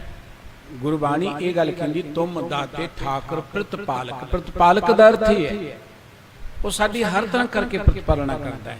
ਉਹਨੇ ਸਾਨੂੰ ਜ਼ਿੰਦਗੀ ਦਿੱਤੀ ਹੈ, ਉਹਨੇ ਸਾਨੂੰ ਪ੍ਰਾਣ ਦਿੱਤੇ ਨੇ। ਜੀਵਾਂ ਨੂੰ ਪੈਦਾ ਕਰਕੇ ਕੋਈ ਪ੍ਰਮਾਤਮਾ ਇਹ ਨਹੀਂ ਕਿ ਵੱਖਰਾ ਲੋਕ ਕੇ ਕਿਤੇ ਬੈਠ ਗਏ। ਜਿਵੇਂ ਕਿ ਅਸੀਂ ਸੋਚ ਬਣਾਈ ਹੈ ਕਿ ਪ੍ਰਮਾਤਮਾ ਸਾਡੇ ਤੋਂ ਦੂਰ ਰਹਿੰਦਾ ਹੈ, ਵੱਖਰਾ ਰਹਿੰਦਾ ਹੈ, ਜਾਂ ਪ੍ਰਮਾਤਮਾ ਸਾਡਾ ਧਿਆਨ ਨਹੀਂ ਰੱਖਦਾ, ਪ੍ਰਮਾਤਮਾ ਸਾਨੂੰ ਭੁੱਲ ਗਿਆ। ਨਹੀਂ, ਪ੍ਰਮਾਤਮਾ ਭੁੱਲਿਆ ਨਹੀਂ ਹੈ। ਪ੍ਰਮਾਤਮਾ ਤੇ ਸਦਾ ਹੀ ਸਾਡਾ ਧਿਆਨ ਰੱਖਦਾ ਹੈ। ਗੁਰੂ ਕੇ ਬਚਨ ਪੜ੍ਹਦੇ ਹਾਂ ਕਿ ਇਸ ਜਗਤ ਨੂੰ ਬਣਾ ਕੇ ਆਪੀ ਨੇ ਆਪ ਸਾਜਿਓ, ਆਪੀ ਨਹਿ ਰਚਿਓ ਨਾਉ, ਦੋਈ ਕੁਦਰਤ ਸਾਜੀਏ ਕਰ ਆਸਣ ਡਿਠੋ ਚਾਓ। परमात्मा ने अपनी दूसरे अपने तो कुदरत बना के ना परमात्मा बड़ा आसन जमा के विच बैठ गया, रिजक भी दे रहे हैं, संभाल भी कर रहे हैं। परमात्मा इन्ना जिम्मेवार है कि हर मनुख का ध्यान रखता है। ये नहीं कि किसी को भुलाता तो किसी को चेते रखा जिवें असीं सोचदे जां जिवें साडी अपनी सोच। परमात्मा इन्ना महान है कि चित्ते अंदर सब को वेख नदरी हेठ चलाएंदा, आपे दे वड़ियाइयां आपे ही कर्म कराएंदा, वडो वडा वड मेद नी सिरे सिर तंदे लाएंदा। सारी दुनिया जा हर मनुख परमात्मा दे चेते च है, परमात्मा दी नजरां च। परमात्मा देखदा साडे वाला और हर चीज नूं वो देखदा। गुरु बाबा जी कहंदे कि परमात्मा नित साडी प्रतिपालना करदा है, जिवें मां प्यो नहीं अपने बच्चों की प्रतिपालना करते, कितना ध्यान रखते हैं मां प्यो। परमात्मा साडा भी इवें ध्यान रखदा। पर असीं परमात्मा के बच्चे बनीए ना, परमात्मा दे हैगे ते बच्चे हैं, पर हर को अपने आप नूं परमात्मा का बच्चा नहीं ना समझदा। बंदा तो आप ही रब बनने वाले बने लग जाता है। सतगुरु साहब जी कहते परमात्मा नित सानू आनंद दिंदा है, खुशियां दिंदा, साडी हर तरह करके प्रतिपालना करता है। जिवें मां प्यो प्रतिपालना करते हैं, साडी देख रेख करता है। तिस बिन निमख नहीं रह सकीए। वो परमात्मा दे नाल साडा रिश्ता इहो जिहा है, संबंध इहो जिहा है कि असीं ते उस तो बिना एक निमख भर समय लई जिउ ही नहीं सकते। देखो कोई परमात्मा नूं जाणदा है जां नहीं जाणदा, कोई परमात्मा बारे कुछ समझ रखदा है जां नहीं रखदा, पर असीं जे जीव रहे हैं ना तो परमात्मा करके ही जीव रहे हैं। साडे अंदर परमात्मा बैठा हुआ है, ये साडे श्वास चल ही परमात्मा करके रहे। असीं जे जीव रहे तो परमात्मा करके जीव रहे। धरती ते किन्ना अन्न धन पैदा हो रहे, किन्ने पदार्थ पैदा हो रहे हैं, ये कोई साडी सियाणप नाल नहीं पैदा हो रहे, ये परमात्मा करके ही पैदा हो रहे हैं, परमात्मा दीयां दातां ने। इस करके सतगुरु साहब जी कहते हैं कि असी परमात्मा तो बिना एक निमख भर समय लई जीव नहीं सकते। परमात्मा इन्ना महान है, साडी जिंदगी दा साडे प्राणां दा आधार है। जे वो परमात्मा नालों असीं टुट जाइए तो साडे प्राण रह ही नहीं सकते। वो परमात्मा साडे अंदर है, बाहर है। बड़ी सोहनी गाथा हुंदी है, भाई साहब जी ने लिखी है कि वो परमात्मा साडी जिंदगी च इवें है। देखो जिवें दुनियावी पदार्थ होंदे ने, जिवें सोना है जो हीरे आदि ने, वो बड़े महंगे ने, वो बड़ी मेहनत करके मनुख नूं मिलदे ने। हर बंदा नहीं ये चीज़ां लै सकदा, भावें बहुतियां कोल ने, पर कोई सौखे नहीं है। बड़ी मेहनत तो बाद, बहुत पैसे खर्चण तो बाद कोई हीरे तुसीं खरीददे हो, सोना तुसीं खरीददे हो, तो ये चीज़ां घट बनाईयां धरती ते रब ने, क्योंकि इन्हां तो बिना जिंदगी चल सकती है। जिन्हां को ये चीज़ां नहीं, वो भी बड़ा सोहनी जिंदगी जीव रहे हैं, आनंद विच ने, सगों बड़ी मौज विच ने।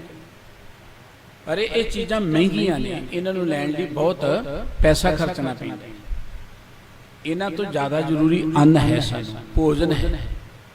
ते रब ने भोजन बहुता बनाया धरती ते भोजन जिहड़ा ना हर किसी दी लोड़ है, हर कोई प्राप्त कर सकता है। इस करके रब ने भोजन बहुता बनाया है। ਸੋਨੇ ਚਾਂਦੀ ਤੋਂ ਬਿਨਾ ਮਨੁੱਖ ਜਿਉ ਸਕਦਾ ਹੈ, ਉਹਦੀ ਕੋਈ ਬਹੁਤੀ ਲੋੜ ਨਹੀਂ ਹੈ। ਉਹ ਇਸ ਕਰਕੇ ਬਹੁਤਾ ਨਹੀਂ ਬਣਾਇਆ। ਜੇ ਅਸੀਂ ਲੈਣਾ ਤੇ ਬੜੀ ਮਿਹਨਤ ਕਰਨੀ ਪੈਂਦੀ, ਪੈਸੇ ਖਰਚਣੇ ਪੈਂਦੇ ਨੇ। ਸੋਨੇ ਚਾਂਦੀ ਨਾਲੋਂ ਜ਼ਿਆਦਾ ਸਾਨੂੰ ਲੋੜ ਹੈ ਅੰਨ ਦੀ, ਤੇ ਅੰਨ ਬਹੁਤਾ ਪੈਦਾ ਕੀਤਾ ਧਰਤੀ ਤੇ। ਜਦ ਦੀ ਇਹ ਧਰਤੀ ਬਣੀ ਅੰਨ ਪੈਦਾ ਹੋ ਹੀ ਜਾ ਰਿਹਾ ਹੈ, ਜੀਵ ਖਾਈ ਜਾ ਰਹੇ ਨੇ, ਹੋ ਹੀ ਜਾ ਰਿਹਾ, ਜੀਵ ਖਾਈ ਜਾ ਰਹੇ ਨੇ, ਅੰਨ ਬਹੁਤਾ ਪੈਦਾ ਕੀਤਾ ਹੈ। ਦੇਖੋ ਭੋਜਨ ਤੋਂ ਬਿਨਾਂ ਵੀ ਕੁਝ ਦਿਨ ਅਸੀਂ ਕੱਢ ਲਈਏ ਤੇ ਕੱਢ ਹੀ ਲਈਏ। ਕਈ ਲੋਕ ਨੇ ਜਿਹੜੇ ਭੋਜਨ ਤੋਂ ਬਿਨਾਂ ਜਿਉਂਦੇ ਨੇ, ਕੁਝ ਨਾ ਕੁਝ ਖਾ ਲੈਂਦੇ ਨੇ। ਸਾਨੂੰ ਬਹੁਤੀ ਲੋੜ ਪਾਣੀ ਦੀ ਹੈ। ਪਾਣੀ ਤੋਂ ਬਿਨਾਂ ਵੀ ਬੰਦਾ ਨਹੀਂ ਜਿਉ ਸਕਦਾ। ਰੱਬ ਭੋਜਨ ਨੂੰ ਪ੍ਰਾਪਤ ਕਰਨ ਲਈ ਕੋਈ 2-4 ਮਹੀਨੇ ਕੋ ਫਸਲ ਉਡੀਕਣੀ ਪਏਗੀ, ਵੱਢਣੀ ਪਏਗੀ, ਫਿਰ ਉਹਨੂੰ ਗਾਹ ਕੇ ਦਾਣੇ ਦੂਣੇ ਤੁਸੀਂ ਚੱਕੀ ਤੇ ਲਿਜਾ ਕੇ ਪੀ ਕੇ ਫਿਰ ਕਿਤੇ ਉਹਦਾ ਭੋਜਨ ਪਕਾਓਗੇ, ਟਾਈਮ ਲੱਗਦਾ ਹੈ। ਲੇਕਿਨ ਪਾਣੀ ਜਿਹੜਾ ਹੈ ਨਾ, ਪਾਣੀ ਤਾਂ ਪਰਮਾਤਮਾ ਨੇ ਧਰਤੀ ਦੇ ਹੇਠਾਂ ਵੀ, ਧਰਤੀ ਦੇ ਉੱਪਰ ਵੀ, ਬੱਦਲਾਂ ਦੇ ਰੂਪ ਵਿੱਚ ਪਾਣੀ ਜਿਹੜਾ ਧਰਤੀ ਤੇ ਡਿੱਗਣਾ ਸ਼ੁਰੂ ਹੋ ਜਾਂਦਾ ਹੈ। ਪਾਣੀ ਦੀ ਬਹੁਤੀ ਲੋੜ ਹੈ। ਜਿਵੇਂ ਭੋਜਨ ਨੂੰ ਉਡੀਕਣਾ ਪੈਂਦਾ ਨਾ 6 ਮਹੀਨੇ 2-4 ਮਹੀਨੇ ਫਸਲ ਬੀਜ ਕੇ, ਫਿਰ ਵੀ ਬੜੀ ਮਿਹਨਤ ਕਰਨੀ ਪੈਂਦੀ ਹੈ। ਉਦੋਂ ਬਾਅਦ ਵੀ ਫਿਰ ਮਿਹਨਤ ਕਰਕੇ ਸਾਨੂੰ ਰੋਟੀ ਪ੍ਰਾਪਤ ਹੁੰਦੀ ਹੈ। ਲੇਕਿਨ ਪਾਣੀ ਦੇ ਲਈ ਇੰਨਾ ਚਿਰ ਉਡੀਕਣਾ ਨਹੀਂ ਪੈਂਦਾ। ਪਾਣੀ ਜਿਹੜਾ ਹੈ ਉਹ ਤੁਸੀਂ ਕਿਸੇ ਵੀ ਟਿਊਬਵੈੱਲ ਤੋਂ, ਕਿਸੇ ਖੂਹ ਤੋਂ, ਦਰਿਆ, ਸਮੁੰਦਰ ਪਾਣੀ ਨਾਲ ਭਰੇ ਪਏ ਨੇ। ਹੋਰ ਧਰਤੀ ਤੇ ਝੀਲਾਂ, ਛੱਪੜ, ਟੋਬੇ ਪਾਣੀ ਨਾਲ ਭਰੇ ਪਏ ਨੇ, ਕਿਉਂਕਿ ਪਾਣੀ ਦੀ ਬਹੁਤੀ ਲੋੜ ਹੈ। ਧਰਤੀ ਦੇ ਹੇਠਾਂ ਵੀ ਪਾਣੀ, ਧਰਤੀ ਦੇ ਉੱਪਰ ਵੀ ਪਾਣੀ। ਪਾਣੀ ਤੋਂ ਬਿਨਾਂ ਵੀ ਕੋਈ ਕੁਝ ਚਿਰ ਕੱਢ ਲਏ ਤੇ ਕੱਢ ਹੀ ਲਏ। ਹਵਾ ਤੋਂ ਬਿਨਾਂ ਨਹੀਂ ਅਸੀਂ ਜੀਉ ਸਕਦੇ। ਪਾਣੀ ਲਈ ਵੀ ਸਾਨੂੰ ਕੋਈ ਯਤਨ ਕਰਨਾ ਪੈਂਦਾ ਹੈ। ਕੋਈ ਗਲਾਸ ਲਵਾਂਗੇ, ਬੋਤਲ ਲਵਾਂਗੇ, ਨਲਕੇ ਤੇ ਜਾਵਾਂਗੇ, ਕੋਈ ਯਤਨ ਕਰਾਂਗੇ ਤਾਂ ਹੀ ਪੀਵਾਂਗੇ। ਔਰ ਪੀਣ ਲਈ ਵੀ ਸਾਨੂੰ ਉਹ ਗਲਾਸ ਮੂੰਹ ਨੂੰ ਲਗਾਉਣਾ ਪੈਂਦਾ। ਲੇਕਿਨ ਹਵਾ ਤੋਂ ਬਿਨਾਂ ਅਸੀਂ ਜੀਉ ਨਹੀਂ ਸਕਦੇ। ਹਵਾ ਪਰਮਾਤਮਾ ਨੇ ਵਿਆਪਕ ਹੀ ਬਣਾ ਦਿੱਤੀ, ਵਿਆਪਕ। ਪਾਣੀ ਲੈਣ ਲਈ ਕਿਤੇ ਜਾਣਾ ਪੈਂਦਾ, ਹਵਾ ਲੈਣ ਲਈ ਕਿਤੇ ਨਹੀਂ ਜਾਣਾ ਪੈਂਦਾ। ਤੁਸੀਂ ਕਿਤੇ ਵੀ ਜਾਓ ਨਾ, ਦੇਸ਼ ਪ੍ਰਦੇਸ਼, ਹਵਾ ਤੁਹਾਨੂੰ ਇਵੇਂ ਹੀ ਮਿਲੀ ਜਾਏਗੀ, ਮੁਫਤ ਮਿਲੀ ਜਾਏਗੀ। ਇਹ ਗੱਲ ਵੱਖਰੀ ਹੈ ਕਿ ਮਨੁੱਖ ਨੇ ਹਵਾ ਹੀ ਗੰਦੀ ਕਰ ਦਿੱਤੀ, ਉਹ ਹੁਣ ਖਰੀਦਣੀ ਪਏ। ਜਿਵੇਂ ਪਾਣੀ ਗੰਦਾ ਕਰਤਾ ਤੇ ਖਰੀਦਣਾ ਪੈ ਰਿਹਾ। ਰੱਬ ਨੇ ਪਾਣੀ ਗੰਦਾ ਨਹੀਂ ਬਣਾਇਆ, ਰੱਬ ਨੇ ਬੜਾ ਪਵਿੱਤਰ ਬਣਾਇਆ। ਗੁਰਬਾਣੀ ਕਹਿੰਦੀ ਜਿਨ ਦੀਆ ਤੁਧ ਨੀਰ ਨਿਰਮੋਲਾ, ਜਿਨ ਦੀਆ ਤੁਧ ਪਵਨ ਅਮੋਲਾ। ਜਿਸ ਪ੍ਰਮਾਤਮਾ ਨੇ ਅਮੋਲਕ ਪਾਉਣ ਦਿੱਤੀ ਹੈ, ਅਮੋਲਕ ਪਾਣੀ ਦਿੱਤਾ ਹੈ ਤੈਨੂੰ, ਨਿਰਮੋਲਾ ਜਿਹਦਾ ਕੋਈ ਪਾਣੀ ਦਾ ਮੁੱਲ ਹੀ ਕੋਈ ਨਹੀਂ। ਲੇਕਿਨ ਮਨੁੱਖ ਜਿਹੜਾ ਹੈ ਹਵਾ ਤੋਂ ਬਿਨਾਂ ਤੇ ਬਿਲਕੁਲ ਨਹੀਂ ਜੀਉ ਸਕਦਾ। ਹਵਾ ਲੈਣ ਲਈ ਕੋਈ ਯਤਨ ਨਹੀਂ ਕਰਨਾ ਪੈਂਦਾ। ਤੁਸੀਂ ਜਾਗਦੇ ਹੋ, ਤੁਸੀਂ ਸੁੱਤੇ ਹੋ, ਤੁਸੀਂ ਕੰਮ ਕਰਦੇ ਹੋ, ਤੁਸੀਂ ਬੈਠੇ ਹੋ, ਖਲੋਤੇ ਹੋ, ਖਾਂਦੇ ਹੋ, ਪੀਂਦੇ ਹੋ, ਕੁਝ ਵੀ ਕਰਦੇ ਹੋ, ਹਵਾ ਤੇ ਆਪਣੇ ਆਪ ਹੀ ਅੰਦਰ ਜਾ ਰਹੀ ਹੈ। ਨਿਰਯਤਨ ਆਪਣੇ ਆਪ ਹੀ ਅੰਦਰ ਜਾ ਰਹੀ ਹੈ। ਉਹਦੇ ਲਈ ਕੋਈ ਕਨੈਕਸ਼ਨ ਨਹੀਂ ਲੈਣਾ ਪੈਂਦਾ। ਇਹ ਨਹੀਂ ਕਿ ਤੁਸੀਂ ਦੂਜੇ ਮੁਲਕ ਗਏ ਤੇ ਉੱਥੋਂ ਹਵਾ ਦਾ ਤੁਹਾਨੂੰ ਕਨੈਕਸ਼ਨ ਲੈਣਾ ਪਏਗਾ। ਹਵਾ ਵਿਆਪਕ ਹੈ। ਹਵਾ ਤੋਂ ਬਿਨਾਂ ਅਸੀਂ ਜੀਉ ਨਹੀਂ ਸਕਦੇ।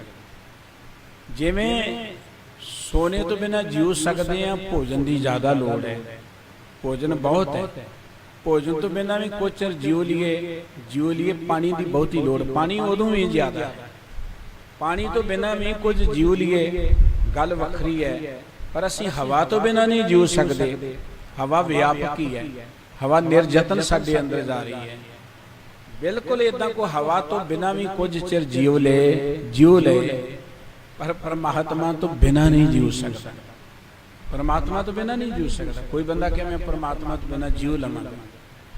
ਪਰਮਾਤਮਾ ਸਾਡੇ ਅੰਦਰ ਵੀ ਹੈ, ਬਾਹਰ ਵੀ ਹੈ। ਕੋਈ ਮੱਛੀ ਜਿਹੜੀ ਹੈ ਨਾ, ਉਹ ਕਹੇ ਜੀ ਮੈਂ ਨਹੀਂ ਪਾਣੀ ਨੂੰ ਜਾਣਦੀ, ਮੈਂ ਪਾਣੀ ਤੋਂ ਬਿਨਾਂ ਹੀ ਰਹਿ ਲਵਾਂਗੀ। ਉਹਦੀ ਮੂਰਖਤਾ। ਪਾਣੀ 'ਚ ਰਹਿ ਕੇ ਕਹੇ ਮੈਂ ਪਾਣੀ ਨੂੰ ਨਹੀਂ ਜਾਣਦੀ। ਉਹ ਪਾਣੀ ਵਿੱਚ ਹੈ, ਪਾਣੀ ਤੋਂ ਬਿਨਾਂ ਉਹਦਾ ਜੀਵਨ ਨਹੀਂ ਹੈ। ਲੇਕਿਨ ਕਿ ਮੈਂ ਪਾਣੀ ਨੂੰ ਜਾਣਦੀ ਨਹੀਂ। ਉਹ ਹਾਲਤ ਸਾਡੀ ਹੈ। ਅਸੀਂ ਜਿੱਥੇ ਰਹਿ ਰਹੇ ਹਾਂ, ਅੰਦਰ ਬਾਹਰ ਸਰਬ ਵਿਆਪਕ ਹੈ ਪਰਮਾਤਮਾ। ਗੁਰਬਾਣੀ ਕਹਿੰਦੀ ਜੇਤਾ ਕੀਤਾ ਤੇਤਾ ਨਾਉ, ਵਿਣ ਰਾਮੇ ਨਾਹੀ ਕੋ ਠਾਉ। ਪਰਮਾਤਮਾ ਤੋਂ ਬਿਨਾਂ, ਪਰਮਾਤਮਾ ਦੀ ਉਹ ਸ਼ਕਤੀ ਤੋਂ, ਕਲਾ ਤੋਂ ਬਿਨਾਂ, ਤਾਕਤ ਤੋਂ ਬਿਨਾਂ ਤਾਂ ਕੋਈ ਥਾਂ ਹੀ ਨਹੀਂ ਹੈ। ਅਸੀਂ ਜੇ ਬੋਲਦੇ ਹਾਂ, ਜੇ ਅਸੀਂ ਦੇਖਦੇ ਹਾਂ, ਸੁਣਦੇ ਹਾਂ, ਤੇ ਅਸੀਂ ਨਹੀਂ ਦੇਖਦੇ। ਦੇਖਣ ਵਾਲਾ ਤਾਂ ਕੋਈ ਹੋਰ ਹੀ ਬੈਠਾ ਹੋਇਆ ਅੰਦਰ, ਜਿਹਦੀ ਕਲਾ ਸਦਕਾ ਅਸੀਂ ਜਿਉ ਰਹੇ ਹਾਂ।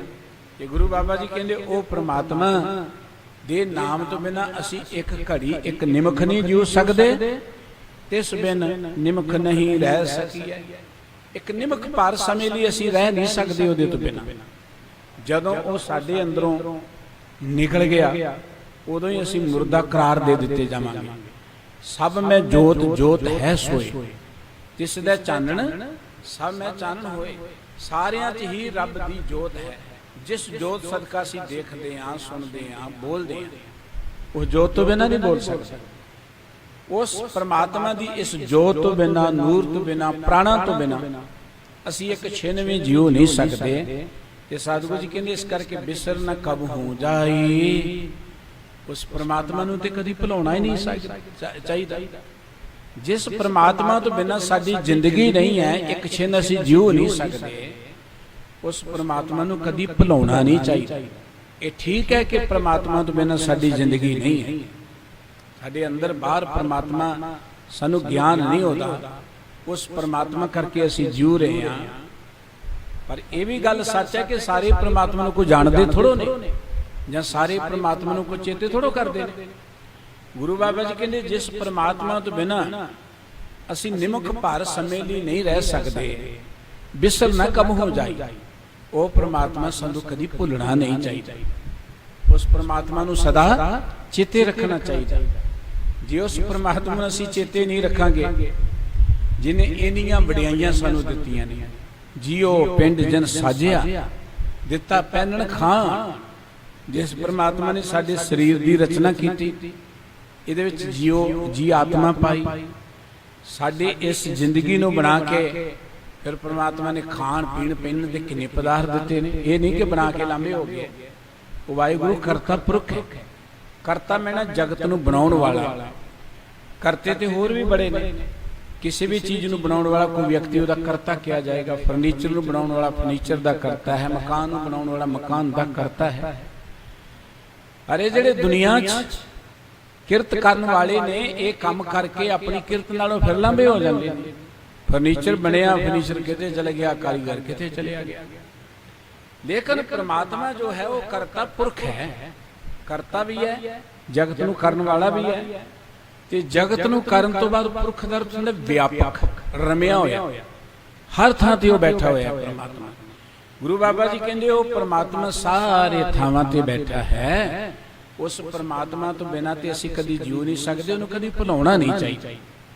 ਕਿੰਨੇ ਪਰਉਪਕਾਰ ਕੀਤੇ ਨੇ। ਜਦੋਂ ਮਨੁੱਖ ਉਸ ਪਰਮਾਤਮਾ ਨੂੰ ਭੁਲਾ ਦਿੰਦਾ ਹੈ, ਜ਼ਿੰਦਗੀ 'ਚ ਦੁੱਖਾਂ ਦੀ ਗੱਲ ਤਾਂ ਉਦੋਂ ਹੀ ਸ਼ੁਰੂ ਹੁੰਦੀ।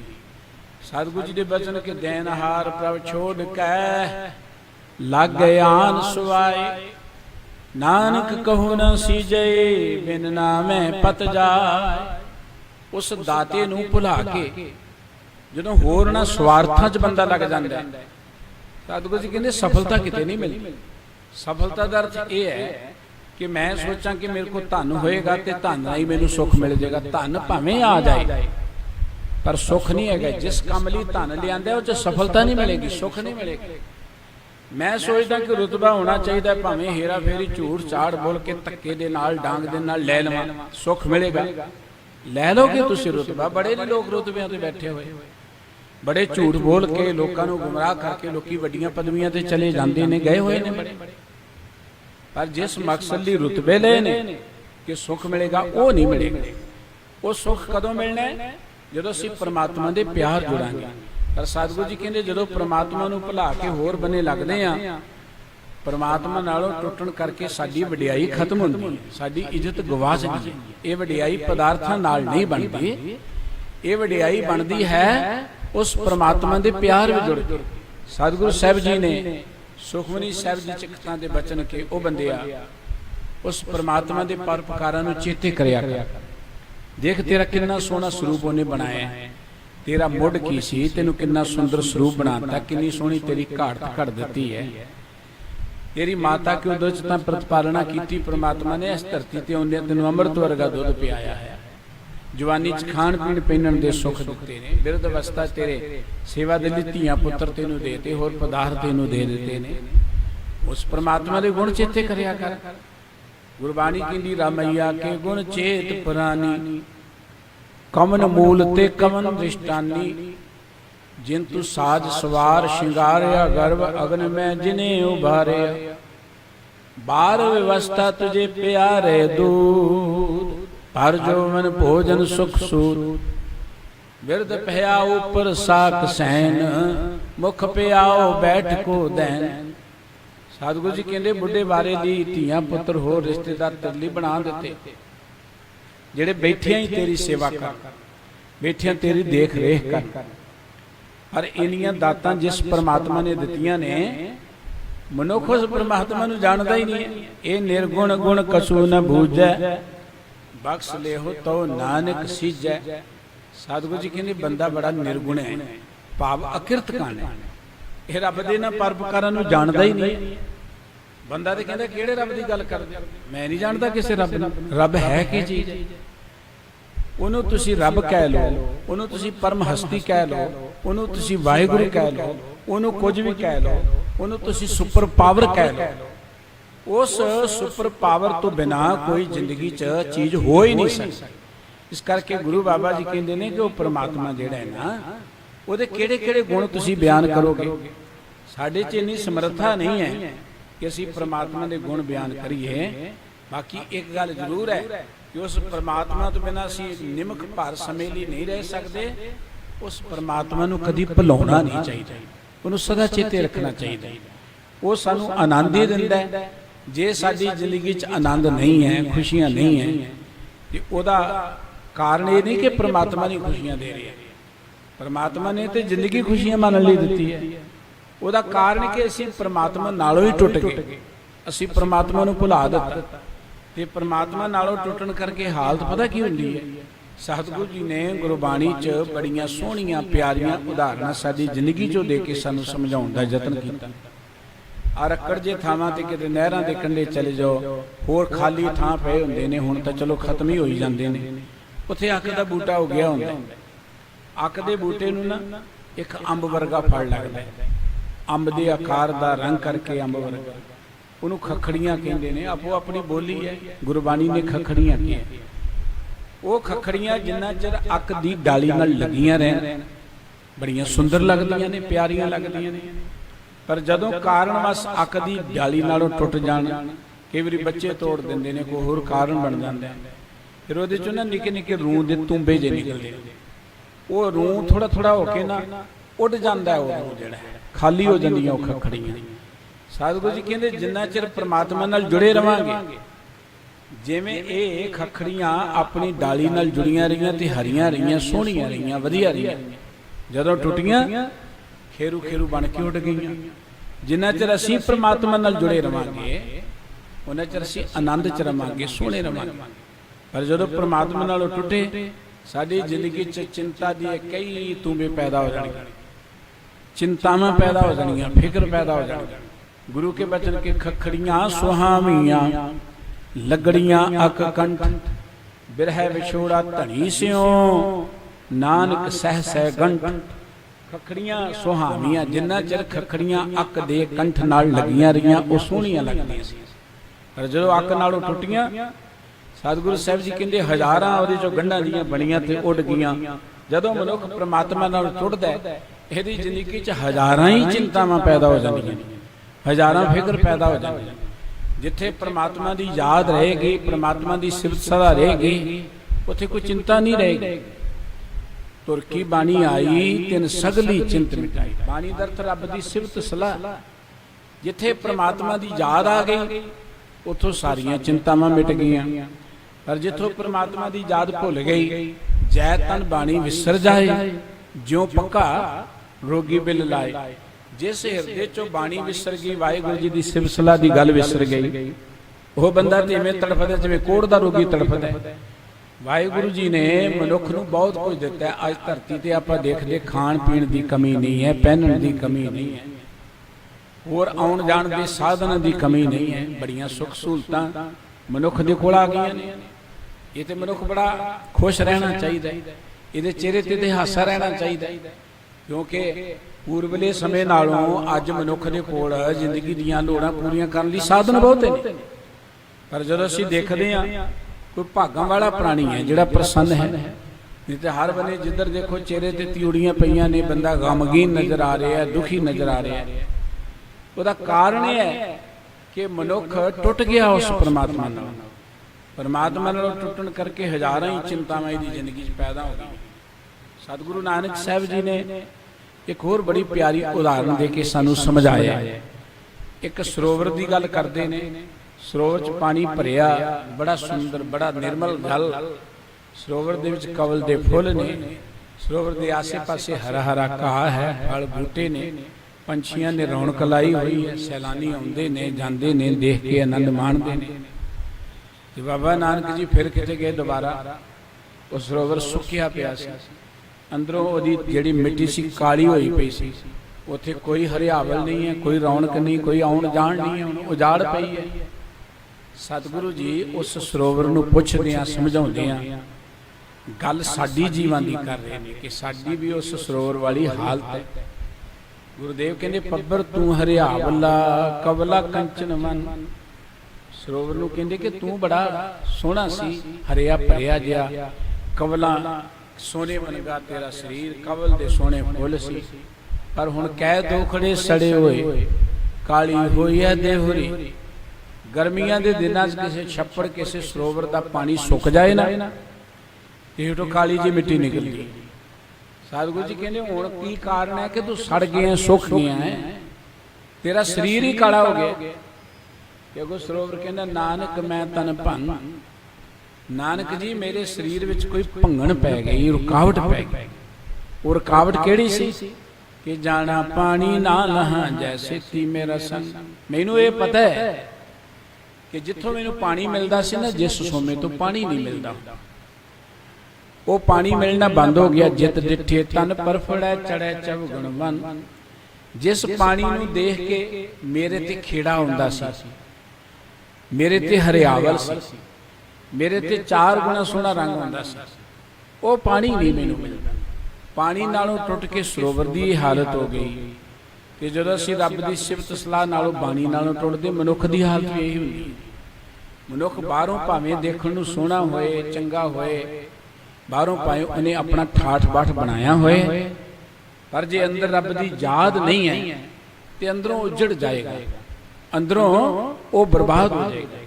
सतगुरु साहब जी कहते अत सुंदर कुलीन चतुर मोह ज्ञानी तनवंत, मृतक कहिए नानका जे प्रीत नहीं भगवंत।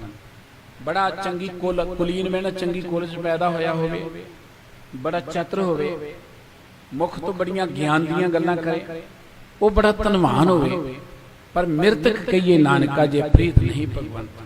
हे नानक जी जे ओदा प्यार परमात्मा नाल नहीं पै सकिया, वो ते मृतक अंदरों मरिया होया, बाहरों शरीरक तौर ते तुर फिरिया पर अंदरों मरिया होया। सतगुरु साहब जी कहते हो परमात्मा, जिस परमात्मा करके असीं जीव रहे हैं, खा रहे हैं, पहन रहे हैं, जिन्हें सानू इन्नियां दातां दित्तियां ने, सतगुरु जी ने एक गल चेते कराई है, जे प्रसाद छत्ती अमृत खाए तिस ठाकर को रख मन माही। जिस वाहिगुरु की कृपा सदका 36 प्रकार के भोजन खाने उन्होंने सदा मन च रख। जे प्रसाद बसह सुख मंदिर तिसे ध्याए सदा मन। जिदी कृपा सदका तू ये सोहने सोहने घर च रहीना, सुख माणदा, उन्होंने तो सदा अपने मन च वसाई रख। पर यह मनुख इन्ना अकिरत काना है कि उस परमात्मा नूं भुल ही जांदा। गुरु बाबा जी कहते तिस बिन निमक नहीं रह सकी है। उस परमात्मा तो बिना एक निमक भार समय लिए असी रह नहीं सकते। वो साडे अंदर है, बाहर है, सारे थावां ते है, विसर ना कबहू जाई। इस करके वो परमात्मा सानू कदी विसरना नहीं चाहिए, कदी भुलना नहीं चाहिए। कहो नानक मिल संत संगत ते मगन पहले विलाई। हुण सवाल यह है कि वो परमात्मा हमेशा सानू चेते किवें रहे, क्योंकि दुनिया दे विच मोह माया दा रंग तमाशे दा असर ही इन्ना है कि मन बदो बदी उधर नूं खिंचिया जांदा। आम बंदे ने तो खिंचिया जाना, बड़े बड़े तपस्वी, बड़े बड़े जोगी, बड़े बड़े देवतियां दियां जिंदगी दियां घटनावां पढ़ लीए, सब मोहे गए। सरपनी ते ऊपर नहीं बलिया, जिन ब्रह्मा विष्णु महादेव छलिया। इहदे उच्चा कोई नहीं माया तो उच्चा। इन्हें बड़े बड़े देवतियां नूं छड़ लिया, मनुख उहदे ढेए चढ़ जांदा है, परमात्मा नूं भुला दिंदा है।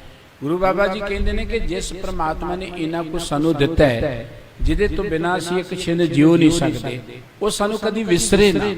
ये की जुगत है कि कदी भुले ना, किवें चेते रखिए। कहो नानक मिल संत संगत ते ਮਗਨ ਭਈ ਲਿਵ ਲਾਈ।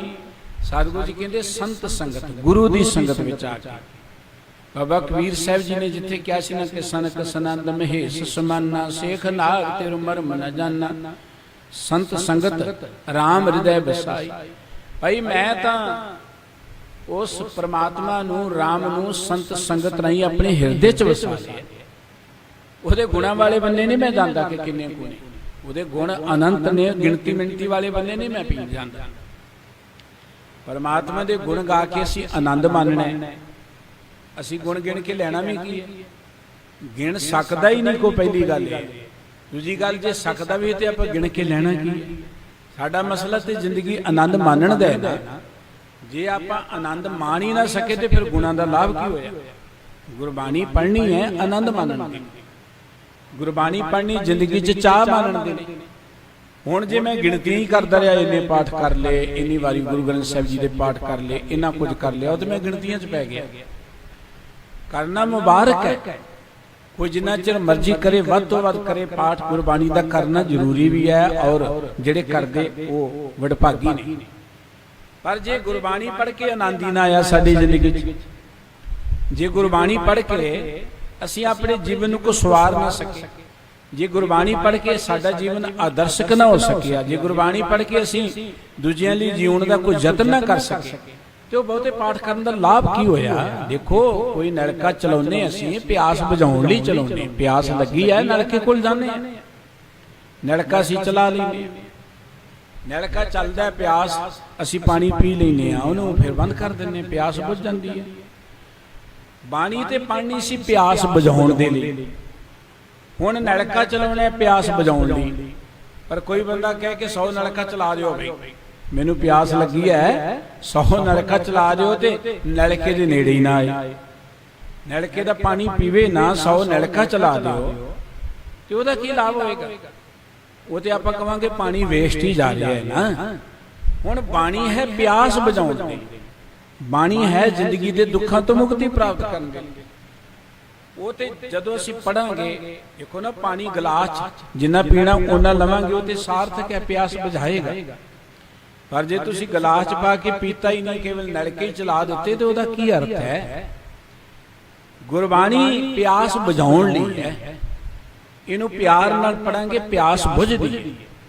ਸਾਡੇ ਅੰਦਰ ਇੱਕ ਉਹ ਜਿਹਾ ਕਿਰਦਾਰ ਪੈਦਾ ਹੁੰਦਾ ਹੈ ਜੋ ਗੁਰਬਾਣੀ ਪੈਦਾ ਕਰਨਾ ਚਾਹੁੰਦੀ ਹੈ। ਸਾਡੇ ਅੰਦਰ ਇੱਕ ਤਰੱਕੀ ਹੁੰਦੀ, ਸਿਰਜਣਾ ਹੁੰਦੀ, ਅਸੀਂ ਉੱਚੇ ਉੱਠਦੇ ਹਾਂ ਗੁਰਬਾਣੀ ਪੜ੍ਹ ਕੇ ਪਿਆਰ ਦੇ ਨਾਲ, ਜਿਉਂ-ਜਿਉਂ ਪਿਆਰ ਦੇ ਨਾਲ। ਦੇਖੋ, ਪਿਆਰ ਅਸੀਂ ਘਰਾਂ 'ਚ ਆਪਾਂ ਦੇਖੇ ਨੇ, ਪੈਟਸ ਰੱਖੇ ਹੁੰਦੇ ਨੇ, ਬਿੱਲੀਆਂ ਕੁੱਤੇ ਲੋਕਾਂ ਰੱਖੇ ਨੇ, ਉਹਨਾਂ ਨੂੰ ਅਸੀਂ ਪਿਆਰ ਕਰਦੇ, ਸਾਨੂੰ ਕਿੰਨਾ ਪਿਆਰ ਕਰਦੇ ਨੇ, ਉਹ ਸਾਡੇ ਤੋਂ ਬਿਨਾਂ ਰਹਿ ਨਹੀਂ ਸਕਦੇ। ਸਿਆਣੇ ਕਹਿੰਦੇ ਨੇ, ਤੁਸੀਂ ਘਰ 'ਚ ਬੂਟੇ ਬਾਟੇ ਲਗਾਏ ਨੇ ਗਮਲਿਆਂ 'ਚ ਜਾਂ ਉਦਾਂ, ਤੁਸੀਂ 35-40 ਦਿਨ ਉਹਨਾਂ ਬੂਟਿਆਂ ਨੂੰ ਪਿਆਰ ਨਾਲ ਪਾਣੀ ਪਾ ਲਓ, ਪਿਆਰ ਦੇ ਨਾਲ। ਰੋਜ਼ ਸਵੇਰੇ ਉੱਠੋ, ਪਿਆਰ ਨਾਲ ਪਾਣੀ ਪਾਓ, ਉਹਦੇ ਵੱਲ ਦੇਖੋ, ਕੁਝ ਦਿਨਾਂ ਬਾਅਦ ਉਹ ਬੂਟਾ ਵੀ ਤੁਹਾਡੇ ਵੱਲ ਨੂੰ ਵਾਈਬ੍ਰੇਟ ਕਰੇਗਾ, ਉਹ ਤੁਹਾਨੂੰ ਪਿਆਰ ਕਰਨ ਲੱਗ ਪਏਗਾ। ਕੁਦਰਤ ਦੇ ਅੰਦਰ ਪਿਆਰ ਭਰਿਆ ਪਿਆ, ਪਰਮਾਤਮਾ ਪ੍ਰੇਮ ਸਰੂਪ ਹੈ, ਗੁਰਬਾਣੀ ਦੇ ਅੰਦਰ ਪਿਆਰ ਭਰਿਆ ਪਿਆ। ਗੁਰਬਾਣੀ ਨੂੰ ਜਦੋਂ ਅਸੀਂ ਪਿਆਰ ਨਾਲ ਪੜਾਂਗੇ, ਪਿਆਰ ਨਾਲ, ਇਹ ਗੁਰਬਾਣੀ ਆਪਣੇ ਆਪ ਸਾਡੇ ਅੰਦਰ ਵਸਦੀ ਚਲੀ ਜਾਏਗੀ। ਹੁਣ ਅਸੀਂ ਬਾਣੀ ਪੜ੍ਹਦੇ ਹਾਂ, ਸਾਡੀ ਹਾਲਤ ਇਹ ਹੈ ਕਿ ਪਿਆਸ ਲੱਗੀ 100 ਨਲਕਾ ਚਲਾ ਦਿਓ, 31 ਨਲਕੇ ਚਲਾ ਦਿਓ, ਇਹਨੇ ਪਾਠ ਕਰ ਲਓ, ਚਲੋ ਭਈ ਜੀ ਸਦਕੇ ਕਰੋ। ਪਰ ਇਹ ਕਰਨ ਦਾ ਤੇ ਲਾਭ ਤਾਂ ਹੈ ਜੇ ਪਿਆਸ ਬੁਝੇ। ਪਿਆਸ ਤੇ ਸਾਡੀ ਬੁਝ ਨਹੀਂ ਰਹੀ। ਦੇਖੋ ਨਾ, ਕੋਈ ਘਾਟ ਨਹੀਂ ਹੈ ਧਾਰਮਿਕ ਦੀ ਦੁਨੀਆ 'ਚ, ਕੋਈ ਕਸਰ ਨਹੀਂ ਅਸੀਂ ਛੱਡੀ। ਗੁਰਦੁਆਰਿਆਂ ਦੇ ਅੰਦਰ ਗੁਰੂ ਸਾਹਿਬ ਜੀ ਦੇ ਕਿੰਨੇ ਕਿੰਨੇ ਪ੍ਰਗਾਸ ਨੇ, ਪ੍ਰੇਮੀ ਪਾਠ ਕਰਦੇ ਨੇ, ਗੁਰਬਾਣੀ ਦੇ ਪਾਠ ਕਰਾਉਂਦੇ ਵੀ ਨੇ। ਗੁਰਦੁਆਰਿਆਂ ਤੋਂ ਬਾਹਰ ਵੀ ਅਸੀਂ ਕਿੰਨੇ ਯਤਨ ਕਰਦੇ ਹਾਂ, ਗੁਰਦੁਆਰੇ ਕਿੰਨੇ ਨੇ, ਗੁਰਦੁਆਰਿਆਂ ਤੋਂ ਬਾਅਦ ਕਿੰਨੇ ਯਤਨ ਕਰਦੇ ਹਾਂ। ਕਿਤੇ ਸਤ ਸੰਗਤ ਹੁੰਦੀ ਹੈ, ਕਿਤੇ ਕੀਰਤਨ ਹੁੰਦਾ ਹੈ, ਕਿਤੇ ਨਗਰ ਕੀਰਤਨ ਹੁੰਦੇ ਨੇ, ਹੋਰ ਬਹੁਤ ਕੁਝ ਹੋ ਰਿਹਾ ਹੈ। ਪਰ ਮਸਲਾ ਹੈ ਕਿ ਪਿਆਸ ਕਿੰਨੀ ਕੁ ਬੁਝੀ ਹੈ ਸਾਡੀ। ਉਹ ਗੁਰਬਾਣੀ ਦਾ ਜੋ ਉਪਦੇਸ਼ ਹੈ, ਜਾਂ ਗੁਰਬਾਣੀ ਨੇ ਜਿਸ ਸਚਿਆਰ ਪੁਰਖ ਦੀ ਘਾੜਤ ਘੜਨ ਦੀ ਗੱਲ ਕੀਤੀ ਹੈ, ਉਹ ਕਿੰਨਾ ਕੁ ਸਾਡੀ ਜ਼ਿੰਦਗੀ 'ਚ ਲਾਗੂ ਹੋਏ। ਅਸੀਂ ਤੇ ਗੁਰਬਾਣੀ ਪੜ੍ਹਨ ਵਾਲੇ ਵੀ ਹਰ ਵੇਲੇ ਲੋਕਾਂ ਨੂੰ ਇਲਾਮੇ ਦੇਈ ਜਾਂਦੇ, ਫਲਾਣੇ ਨੇ ਮੈਨੂੰ ਬੜਾ ਤੰਗ ਕੀਤਾ, ਫਲਾਣੇ ਨੇ ਮੈਨੂੰ ਬੜਾ ਮਾਰਿਆ। ਅਸੀਂ ਦੋਸ਼ ਦੂਜਿਆਂ ਨੂੰ ਦੇਈ ਜਾਂਦੇ ਹਾਂ। ਗੁਰਬਾਣੀ ਤਾਂ ਕਹਿੰਦੇ ਦੱਦੇ ਦੋਸ਼ ਨਾ ਦਿਓ ਕਿਸੈ, ਦੋਸ਼ ਕਰਮਾਂ ਆਪਣੇ। ਦੋਸ਼ ਕਿਸੇ ਨੂੰ ਨਾ ਦਿਓ, ਦੋਸ਼ ਤੇ ਸਾਡੇ ਕਰਮਾਂ ਦਾ। ਗੁਰਬਾਣੀ ਇਹ ਗੱਲ ਕਹਿੰਦੀ ਕਿ ਕੁਦਰਤ ਦਾ ਇੱਕ ਵਿਧਾਨ ਹੈ, ਜਿਹਾ ਬੀਜੇ ਸੋ ਲੁਣੇ, ਕਰਮ ਸੰਦੜਾ ਖੇਤ। ਜੋ ਬੀਜਾਂਗੇ ਉਹ ਵੱਢਣਾ ਪੈਣਾ। ਤੇ ਅਸੀਂ ਆਪਣੇ ਦੁੱਖਾਂ ਦਾ, ਆਪਣੀਆਂ ਪਰੇਸ਼ਾਨੀਆਂ ਦਾ ਜਾਂ ਆਪਣੇ ਫੇਲ ਹੋਣ ਦਾ ਜਿਹੜਾ ਦੋਸ਼ ਹੈ ਨਾ, ਉਹ ਦੂਜਿਆਂ ਨੂੰ ਦੇਈ ਜਾਂਦੇ। ਫੇਲ ਅਸੀਂ ਆਪ, ਪੜ੍ਹੇ ਅਸੀਂ ਹੈ ਨਹੀਂ। ਹੁਣ ਕੋਈ ਬੱਚਾ ਪੜ੍ਹੇ ਨਾ ਫੇਲ ਹੋ ਜਾਏ ਤੇ ਉਹ ਦੋਸ਼ ਟੀਚਰ ਨੂੰ ਹੀ ਦੇਈ ਜਾਏ, ਜੀ ਮੈਨੂੰ ਜਾਣ ਕੇ ਫੇਲ ਕਰਤਾ, ਬਿਨਾਂ ਕਾਰਨ ਤੋਂ ਕਰਤਾ। ਇਹ ਤਾਂ ਕੋਈ ਵਡਿਆਈ ਨਹੀਂ ਨਾ। ਅਸੀਂ ਹੁਣ ਦੋਸ਼ ਟੀਚਰ ਨੂੰ ਦੇਈ ਜਾਂਦੇ ਹਾਂ, ਦੋਸ਼ ਦੂਜਿਆਂ ਨੂੰ ਦੇਈ ਚਲੇ ਜਾਂਦੇ ਹਾਂ। ਪਰ ਅਸੀਂ ਜੋ ਕੁਝ ਪੜ੍ਹਦੇ ਹਾਂ ਜਾਂ ਜੋ ਕੁਝ ਹੋ ਰਿਹਾ ਹੈ, ਉਹ ਸਾਡੇ ਜੀਵਨ ਦੇ ਵਿੱਚ, ਅਮਲੀ ਜੀਵਨ 'ਚ ਨਹੀਂ ਆ ਰਿਹਾ। ਉਹ ਸਾਡੀ ਪਿਆਸ ਬੁਝਾ ਨਹੀਂ ਰਿਹਾ, ਕਿਉਂਕਿ ਉਹ ਸਾਡੇ ਅੰਦਰ ਹੀ ਨਹੀਂ ਜਾ ਰਿਹਾ। ਹੁਣ ਅਸੀਂ ਨਲਕੇ ਬਹੁਤ ਚਲਾਏ ਹੋਏ ਨੇ, ਅਸੀਂ ਸਾਧਨ ਬੜੇ ਬਣਾਏ ਨੇ। ਦੇਖੋ ਨਾ, ਸਾਡੀ ਜੇਬ 'ਚ ਫੋਨ ਹੈ, ਉੱਥੇ ਕੀਰਤਨ ਚੱਲਦਾ ਰਹਿੰਦਾ ਹੈ, ਟੈਲੀਵਿਜ਼ਨ ਤੇ ਲਾਈਵ ਕੀਰਤਨ ਚੱਲਦਾ ਰਹਿੰਦਾ ਹੈ। ਵਾਹਿਗੁਰੂ ਦੀ ਮਿਹਰ ਨਾਲ ਸਾਡੀਆਂ ਦੁਕਾਨਾਂ ਤੇ, ਕਾਰੋਬਾਰਾਂ ਤੇ ਹਰ ਵੇਲੇ ਕੀਰਤਨ ਚੱਲਦਾ ਰਹਿੰਦਾ ਹੈ। ਇਹ ਬੜੇ ਸਾਡੇ ਵੱਡੇ ਭਾਗ ਨੇ, ਕਿੰਨਾ ਵਧੀਆ ਜ਼ਮਾਨਾ ਆ ਗਿਆ। ਕਦੀ ਤਾਂ ਅਸੀਂ ਦੇਖਦੇ ਹਾਂ ਗੁਰਦੁਆਰਿਆਂ ਦੇ ਵਿੱਚ ਸਪੀਕਰ ਵੀ ਨਹੀਂ ਸੀ ਹੋਇਆ ਕਰਦੇ। ਸਪੀਕਰ ਸਿਰਫ ਗੁਰਦੁਆਰੇ ਦੇ ਅੰਦਰ ਬੈਠ ਕੇ ਸੁਣ ਸਕਦੇ ਸਾਂ ਜੋ ਸੁਣ ਸਕਦੇ ਸਾਂ। ਲੇਕਿਨ ਹੁਣ ਤਾਂ ਇੰਨੇ ਸਾਧਨ ਨੇ ਕਿ ਤੁਸੀਂ ਪ੍ਰਦੇਸ਼ 'ਚ ਬੈਠੇ ਵੀ ਕਿਸੇ ਥਾਂ ਦਾ ਕੀਰਤਨ ਸੁਣ ਸਕਦੇ ਹੋ, ਕੋਈ ਗੱਲਬਾਤ ਸੁਣ ਸਕਦੇ ਹੋ। ਲੇਕਿਨ ਇਹ ਸਭ ਕੁਝ ਹੋਣ ਦੇ ਬਾਵਜੂਦ ਸਵਾਲ ਤਾਂ ਇਹ ਹੈ ਕਿ ਪਿਆਸ ਕਿੰਨੀ ਕੁ ਬੁਝੀ ਸਾਡੀ। ਅਸੀਂ ਕੌਮੀ ਤੌਰ ਤੇ ਸਾਡੀ ਏਕਤਾ ਕਿੰਨੀ ਕੁ ਹੋਈ, ਕੌਮੀ ਤੌਰ ਤੇ ਅਸੀਂ ਲੋਕਾਂ ਦੇ ਨਾਲ ਸਾਂਝ ਕਿੰਨੀ ਕੁ ਬਣਾਈ, ਅਸੀਂ ਮਾਨਸਿਕ ਤੌਰ ਤੇ ਕਿੰਨਾ ਕੁ ਉੱਚੇ ਉੱਠੇ, ਕਿੰਨੇ ਕੁ ਬਲਵਾਨ ਹੋਏ, ਅਸੀਂ ਕਿੰਨਾ ਕੁ ਗੁਰੂ ਕੀ ਬਾਣੀ ਨੂੰ ਲੋਕਾਂ ਤੱਕ ਪਹੁੰਚਾਇਆ। ਇਹ ਸਵਾਲ ਤਾਂ ਕਰਨਾ ਹੀ ਹੈ, ਸਾਡੇ ਅੱਗੇ ਆਉਣ ਵਾਲੀ ਜਨਰੇਸ਼ਨ ਨੇ ਵੀ ਕਰਨਾ। ਇਹ ਕਾਲ ਸਵਾਲ ਤਾਂ ਦੁਨੀਆ ਵੀ ਕਰੇਗੀ। ਦੇਖੋ, ਮਤਾਂ ਸੋਚੋ ਕਿ ਅਸੀਂ ਬੜੇ ਸੋਹਣੇ ਗੁਰਦੁਆਰੇ ਬਣਾ ਲਏ, ਉੱਤੇ ਸੋਨਾ ਲਾ ਲਿਆ ਔਰ ਬੜਾ ਅੰਦਰੋਂ ਬਾਹਰੋਂ ਸਵਾਰ ਲਿਆ। ਇਹ ਬਹੁਤ ਵੱਡੇ ਭਾਗ ਨੇ ਸਾਡੇ ਕਿ ਇਹੋ ਜਿਹੇ ਸੋਹਣੇ ਸਥਾਨ ਸਾਨੂੰ ਮਿਲੇ ਨੇ। ਪਰ ਇਹ ਕੁਝ ਕਾਫੀ ਨਹੀਂ ਹੈ। ਜਦੋਂ ਅਸੀਂ ਆਪਣੇ ਦਾਇਰੇ ਤੋਂ ਬਾਹਰ ਨਿਕਲਾਂਗੇ, ਜਦੋਂ ਅਸੀਂ ਆਪਣੀ ਕਮਿਊਨਿਟੀ ਤੋਂ ਬਾਹਰ ਨਿਕਲਾਂਗੇ, ਜਦੋਂ ਅਸੀਂ ਆਪਣੇ ਮੁਲਕ ਤੋਂ ਬਾਹਰ ਨਿਕਲਾਂਗੇ, ਤੇ ਦੂਜੀਆਂ ਕੌਮਾਂ ਸਵਾਲ ਕਰਨਗੀਆਂ। ਇੱਕ ਡਾਕਟਰ ਪ੍ਰੋਫੈਸਰ ਸਾਹਿਬ ਦਾ ਇੱਕ ਖਿਆਲ ਪੜ੍ਹਦੇ ਕੋ ਲੰਡਨ 'ਚ ਗਏ ਤੇ ਲੰਡਨ 'ਚ ਇੱਕ ਪਾਦਰੀ ਮਿਲਦਾ, ਉਹ ਪੁੱਛਦਾ ਤੁਸੀਂ ਸਿੱਖ ਹੋ? ਕਹਿੰਦੇ ਸਿੱਖ। ਕਹਿੰਦੇ ਯੂ ਆਰ ਫੁੱਲਸ, ਤੁਸੀਂ ਤੇ ਮੂਰਖ ਹੋ, ਤੁਸੀਂ ਤੇ ਨਰਕਾਂ ਨੂੰ ਜਾਓਗੇ। ਦੁਨੀਆ ਇਹ ਗੱਲ ਕਹਿੰਦੀ ਹੈ ਸਾਨੂੰ ਕਿ ਤੁਸੀਂ ਨਰਕਾਂ ਨੂੰ ਜਾਓਗੇ, ਤੁਹਾਨੂੰ ਕੋਈ ਬਚਾ ਨਹੀਂ ਸਕਦਾ। ਇਹ ਸੱਚ ਹੈ। ਉਹਦਾ ਕਾਰਨ ਕਿ ਸਾਡਾ ਇਹਨਾਂ ਮਹਾਨ ਵਿਰਸਾ, ਸਾਡੇ ਕੋਲ ਏਡਾ ਅਮੋਲ ਖਜ਼ਾਨਾ ਜੋ ਮਨੁੱਖਤਾ ਦੀ ਖਾਤਰ ਸਤਿਗੁਰੂ ਜੀ ਨੇ ਦਿੱਤਾ ਸੀ। ਇਹ ਖਜ਼ਾਨਾ ਕੋਈ ਤਾਲੇ 'ਚ ਬੰਦ ਕਰਨ ਲਈ ਨਹੀਂ ਸੀ ਦਿੱਤਾ। ਇਹ ਖਜ਼ਾਨਾ ਜੋ ਦਿੱਤਾ ਨਾ ਸਾਨੂੰ, ਸਾਡੇ ਸਤਿਗੁਰੂ ਜੀ ਨੇ ਸਾਨੂੰ ਜ਼ਿੰਮੇਵਾਰ ਸਮਝ ਕੇ ਔਰ 250 ਸਾਲ ਲਾ ਕੇ ਸਾਨੂੰ ਪਹਿਲਾਂ ਪੜ੍ਹਾਇਆ, ਸਾਨੂੰ ਜ਼ਿੰਮੇਵਾਰ ਬਣਾਇਆ, ਤੇ ਫਿਰ ਸਤਿਗੁਰੂ ਜੀ ਨੇ ਜ਼ਿੰਮੇਵਾਰੀ ਸਾਨੂੰ ਦੇ ਦਿੱਤੀ। ਜਿਹੜਾ ਕਹਿੰਦਾ ਖਾਲਸਾ ਮੇਰੋ ਸਤਿਗੁਰ ਪੂਰਾ, ਇਹ ਸਤਿਗੁਰੂ ਜੀ ਨੇ ਜ਼ਿੰਮੇਵਾਰੀ ਦੇ ਦਿੱਤੀ ਸਾਨੂੰ ਕਿ ਹੁਣ ਜੋ ਮੇਰੀ ਡਿਊਟੀ ਸੀ ਨਾ, ਉਹ ਗੁਰੂ ਵਾਲੀ ਉਹ ਤੂੰ ਕਰਨੀ ਹੈ। ਉਹ ਜ਼ਿੰਮੇਵਾਰੀ ਦੇ ਕੇ ਐਡਾ ਵੱਡਾ ਖਜ਼ਾਨਾ ਸਾਡੇ ਹੱਥ ਦੇ ਦਿੱਤਾ, ਤੇ ਅਸੀਂ ਖਜ਼ਾਨੇ ਦੀ ਸੰਭਾਲ ਕਿੰਨੀ ਕੁ ਕਰ ਰਹੇ ਹਾਂ। ਰੋਜ਼ ਹੀ ਸੁਣਦੇ ਆ ਉਹ ਪੰਜਾਬ ਦੀ ਧਰਤੀ ਤੇ ਉੱਥੇ ਗੁਰੂ ਗ੍ਰੰਥ ਸਾਹਿਬ ਜੀ ਦਾ ਸਰੂਪ ਸਾੜ ਦਿੱਤਾ, ਉੱਥੇ ਗੁਰੂ ਗ੍ਰੰਥ ਸਾਹਿਬ ਦੀ ਬੇਅਦਬੀ ਹੋ ਗਈ, ਉੱਥੇ ਆ ਗੁਟਕੇ ਦੀ ਬੇਅਦਬੀ ਹੋ ਗਈ। ਇਹੀ ਕੁਝ ਹੈ ਨਾ, ਅਸੀਂ ਜ਼ਿੰਮੇਵਾਰ। ਫਿਰ ਅਸੀਂ ਦੋਸ਼ ਗੌਰਮੈਂਟ ਨੂੰ ਲਾਉਂਦੇ ਆ, ਦੋਸ਼ ਦੂਜਿਆਂ ਨੂੰ, ਜਿਹੜੇ ਫਲਾਣੇ ਜਿਹੜੇ ਨੇ ਉਹ ਸਾਡਾ ਨੁਕਸਾਨ ਕਰਦੇ ਨੇ। ਜਿਹੜੇ ਧਨਵਾਨ ਲੋਕ ਹੁੰਦੇ ਨੇ, ਜਿਨ੍ਹਾਂ ਨੇ ਘਰ-ਬਾਰ ਸੋਹਣੇ ਬਣਾਏ ਨੇ, ਉਹ ਆਪਣੇ ਘਰ ਦੀ ਰਾਖੀ ਆਪ ਕਰਦੇ ਨੇ। ਜੇ ਤੁਹਾਡੇ ਕੋਲ ਖਜ਼ਾਨਾ ਹੈ ਤੇ ਉਹ ਖਜ਼ਾਨੇ ਦੀ ਰਾਖੀ ਕਰਨਾ ਤੁਹਾਡੀ ਡਿਊਟੀ ਹੈ। ਚੋਰ ਨੇ ਤੇ ਚੋਰੀ ਕਰਨੀ ਹੈ, ਉਹਦਾ ਚੋਰੀ ਕਰਨਾ ਡਿਊਟੀ ਹੈ। ਵਿਰੋਧੀ ਨੇ ਤੇ ਤੁਹਾਨੂੰ ਇਸ ਤਰੀਕੇ ਨਾਲ ਜਲੀਲ ਕਰਨਾ ਹੀ ਕਰਨਾ। ਤੁਸੀਂ ਐਵੇਂ ਰੋਈ ਜਾਓ, ਉਹਦੇ ਤੇ ਰੋਸ ਲਾਈ ਜਾਓ, ਇਹ ਤੁਹਾਡੀ ਅਗਿਆਨਤਾ ਹੈ। ਇੱਥੇ ਗੈਰ ਜ਼ਿੰਮੇਵਾਰੀ ਦੀ ਗੱਲ ਹੈ। ਸਾਨੂੰ ਸਾਡੇ ਸਤਿਗੁਰੂ ਜੀ ਨੇ ਇੰਨੀਆਂ ਮਹਾਨ ਦਾਤਾਂ ਦਿੱਤੀਆਂ, ਨਿਵਾਜਿਆ, ਮਾਣ ਦਿੱਤਾ, ਤੇ ਨਾਲ ਇਹ ਗੱਲ ਕਹੀ ਸੀ ਕਿ ਇਹ ਦਾਤਾਂ ਨੂੰ ਵੰਡਣਾ ਖਾਵਹਿ, ਖਰਚੇ ਰਲ ਮਿਲ ਭਾਈ, ਟੋਟ ਨਾ ਆਵੇ ਵੱਧੋ ਜਾਈ, ਜਨ ਨਾਨਕ ਧੂੜ ਮੰਗੇ ਤਿਸ ਗੁਰ ਸਿੱਖੀ, ਜੋ ਆਪ ਜਪੇ ਅਵਰੇ ਨਾਮ ਜਪਾਵੇ। ਮੈਂ ਵਿਚਾਰ ਕਰ ਰਿਹਾ ਸਾਂ ਕਿ ਅਸੀਂ ਆਨੰਦ ਲੈਣਾ, ਗੁਰਬਾਣੀ ਨੂੰ ਪੜ੍ਹਨਾ, ਆਨੰਦ ਲੈਣਾ, ਜ਼ਿੰਦਗੀ ਅੰਦਰ ਆ ਸਕੇ ਬਾਣੀ। ਅਸੀਂ ਇਸ ਲਈ ਨਹੀਂ ਪੜ੍ਹਨਾ ਕਿ ਇਹਨੇ ਪਾਠ ਕਰ ਲਏ, ਇਹਨੇ ਅਸੀਂ ਬਾਣੀਆਂ ਪੜ੍ਹ ਲਈਆਂ ਜਾਂ ਇਨੀ ਵਾਰੀ ਪਾਠ ਕਰ ਲਿਆ। ਗੁਰੂ ਸਾਹਿਬ ਜੀ ਕਹਿੰਦੇ ਕਹੋ ਨਾਨਕ ਮਿਲ ਸੰਤ ਸੰਗਤ ਤੇ ਮਗਨ ਭੈ ਦੇ ਬਲਾਈ। ਇਹ ਭਾਈ ਜਦੋਂ ਮੈਂ ਸੰਤ ਸੰਗਤ ਵਿੱਚ ਗੁਰੂ ਕੀ ਹਜ਼ੂਰੀ ਚ ਆ ਗਿਆ, ਫਿਰ ਮੈਂ ਗੁਰੂ ਕੀ ਹਜ਼ੂਰੀ ਚ ਆ ਕੇ ਮਗਨ ਹੋ ਗਿਆ, ਪ੍ਰਮਾਤਮਾ ਦੇ ਪਿਆਰ ਚ ਜੁੜ ਗਿਆ, ਲਿਵਲੀਨ ਹੋ ਗਿਆ। ਭਾਵ ਇਹੋ ਜਿਹਾ ਲਿਵਲੀਨ ਹੋਇਆ ਕਿ ਹੁਣ ਜਿਵੇਂ ਮੱਛੀ ਨਹੀਂ ਪਾਣੀ 'ਚ ਲਿਵਲੀਨ ਹੋ ਜਾਂਦੀ, ਸਮੁੰਦਰ ਕਿੱਡਾ ਵੱਡਾ ਉਹਨੂੰ ਕੋਈ ਵਾਸਤਾ ਨਹੀਂ ਹੈ, ਉਹਨੂੰ ਤੇ ਆਨੰਦ ਚਾਹੀਦਾ। ਉਹ ਸਮੁੰਦਰ ਦੀ ਗਿਣਤੀ ਮਿਣਤੀ 'ਚ ਨਹੀਂ ਪੈਂਦੀ। ਜਿਹੜੇ ਪ੍ਰਮਾਤਮਾ ਦੇ ਪਿਆਰ 'ਚ ਜੁੜੇ ਨੇ ਉਹ ਲੀਨ ਹੋ ਕੇ ਆਨੰਦ ਮਾਣਦੇ ਨੇ। ਆਨੰਦ ਮਾਣਨਾ ਜ਼ਿੰਦਗੀ ਦਾ ਮਕਸਦ ਹੈ। ਆਨੰਦ 'ਚ ਲੀਨ ਹੋਣ ਲਈ ਆਪਾਂ ਆਏ ਆ। ਇਹ ਗਿਣਤੀਆਂ ਮਿਣਤੀਆਂ ਤੇ ਦੁਨੀਆ ਦੇ ਪੈਸੇ ਮਿਲਣ ਲਈ ਬਣੀਆਂ ਸੀ, ਅਸੀਂ ਪਾਠ ਗਿਣ ਲਈ ਰੱਖ ਲਈਆਂ। ਇਹ ਦੁਨੀਆ ਦੇ ਪਦਾਰਥਾਂ ਲਈ ਸੀ ਗਿਣਤੀਆਂ ਮਿਣਤੀਆਂ, ਤੇ ਅਸੀਂ ਤੇ ਮਾਲਾ ਦੇ ਮਣ ਕੇ ਗਿਣਨੇ ਸ਼ੁਰੂ ਕਰਤੇ, ਰੱਬ ਦੇ ਨਾਮ ਨੂੰ ਗਿਣਨਾ ਸ਼ੁਰੂ ਕਰ ਦਿੱਤਾ। ਇਸ ਕਰਕੇ ਪ੍ਰਮਾਤਮਾ ਬੇਅੰਤ ਹੈ। ਪ੍ਰਮਾਤਮਾ ਦੇ ਗੁਣਾਂ ਦਾ ਨਾ ਕੋਈ ਪਾਰਾਵਾਰ ਪਾ ਸਕਿਆ ਨਾ ਪਾ ਸਕੇਗਾ। ਪ੍ਰਮਾਤਮਾ ਦੇ ਗੁਣਾਂ ਦੇ ਪਾਰਾਵਾਰ ਵਾਲੇ ਪਾਉਣ ਵਾਲੇ ਬੰਨੇ ਆਪਾਂ ਜਾਣਾ ਨਹੀਂ, ਅਸੀਂ ਤੇ ਉਹਦੇ 'ਚ ਲਿਵਲੀਨ ਹੋਣਾ। ਤੇ ਲਿਵਲੀਨ ਹੋਣ ਦਾ ਤਰੀਕਾ ਇਹ ਹੈ ਸੰਤ ਸੰਗਤ, ਗੁਰੂ ਕੀ ਹਜ਼ੂਰੀ, ਸਤ ਸੰਗਤ, ਗੁਰਬਾਣੀ ਦਾ ਪਿਆਰ। ਜਿੰਨਾ ਗੁਰਬਾਣੀ ਨਾਲ ਪਿਆਰ ਕਰਾਂਗੇ, ਜਿੰਨਾ ਗੁਰੂ ਨਾਲ ਪਿਆਰ ਕਰਾਂਗੇ, ਉਹਨਾਂ ਗੁਰੂ 'ਚ ਆਪਾਂ ਲਿਵਲੀਨ ਹੁੰਦੇ ਜਾਵਾਂਗੇ, ਅਪੇਧ ਹੁੰਦੇ ਜਾਵਾਂਗੇ। ਬਸ ਇਹ ਸਾਡੀ ਜ਼ਿੰਦਗੀ ਦਾ ਮਕਸਦ ਹੈ। ਗੋਬਿੰਦ ਮਿਲਣ ਕੀ ਇਹ ਤੇਰੀ ਬਰੀ ਹੈ। ਸਤਿਗੁਰੂ ਜੀ ਕਿਰਪਾ ਕਰਨ, ਗੁਰੂ ਕੇ ਇਹ ਪਾਵਨ ਪਵਿੱਤਰ ਅੰਮ੍ਰਿਤ ਬਚਨ ਸਾਡੇ ਹਿਰਦਿਆਂ 'ਚ ਵਸਣ। ਇੰਨੀਆਂ ਹੀ ਬੇਨਤੀਆਂ ਪ੍ਰਵਾਨ ਕਰਨੀਆਂ ਜੀ। ਭੁੱਲਾਂ ਚੁੱਕਾਂ ਦੀ ਖਿਮਾ, ਗਰੀਬ ਨਿਵਾਸ ਸਤਿਗੁਰੂ ਜੀ ਸਮੂਹ ਸੰਗਤਾਂ ਨੂੰ ਆਪਣੇ ਦਰੋਂ ਕਰੋ ਨਾਮ ਬਾਣੀ ਦਾ ਪਿਆਰ ਬਖਸ਼ ਕੇ ਚੜ੍ਹਦੀ ਕਲਾ ਦੀ ਦਾਤ ਬਖਸ਼ੋ। ਪਿਆਰ ਸਹਿਤ ਸਾਰੇ ਹੀ ਬੁਲਾਓ। ਵਾਹਿਗੁਰੂ ਜੀ ਕਾ ਖਾਲਸਾ, ਵਾਹਿਗੁਰੂ ਜੀ ਕੀ ਫਤਿਹ।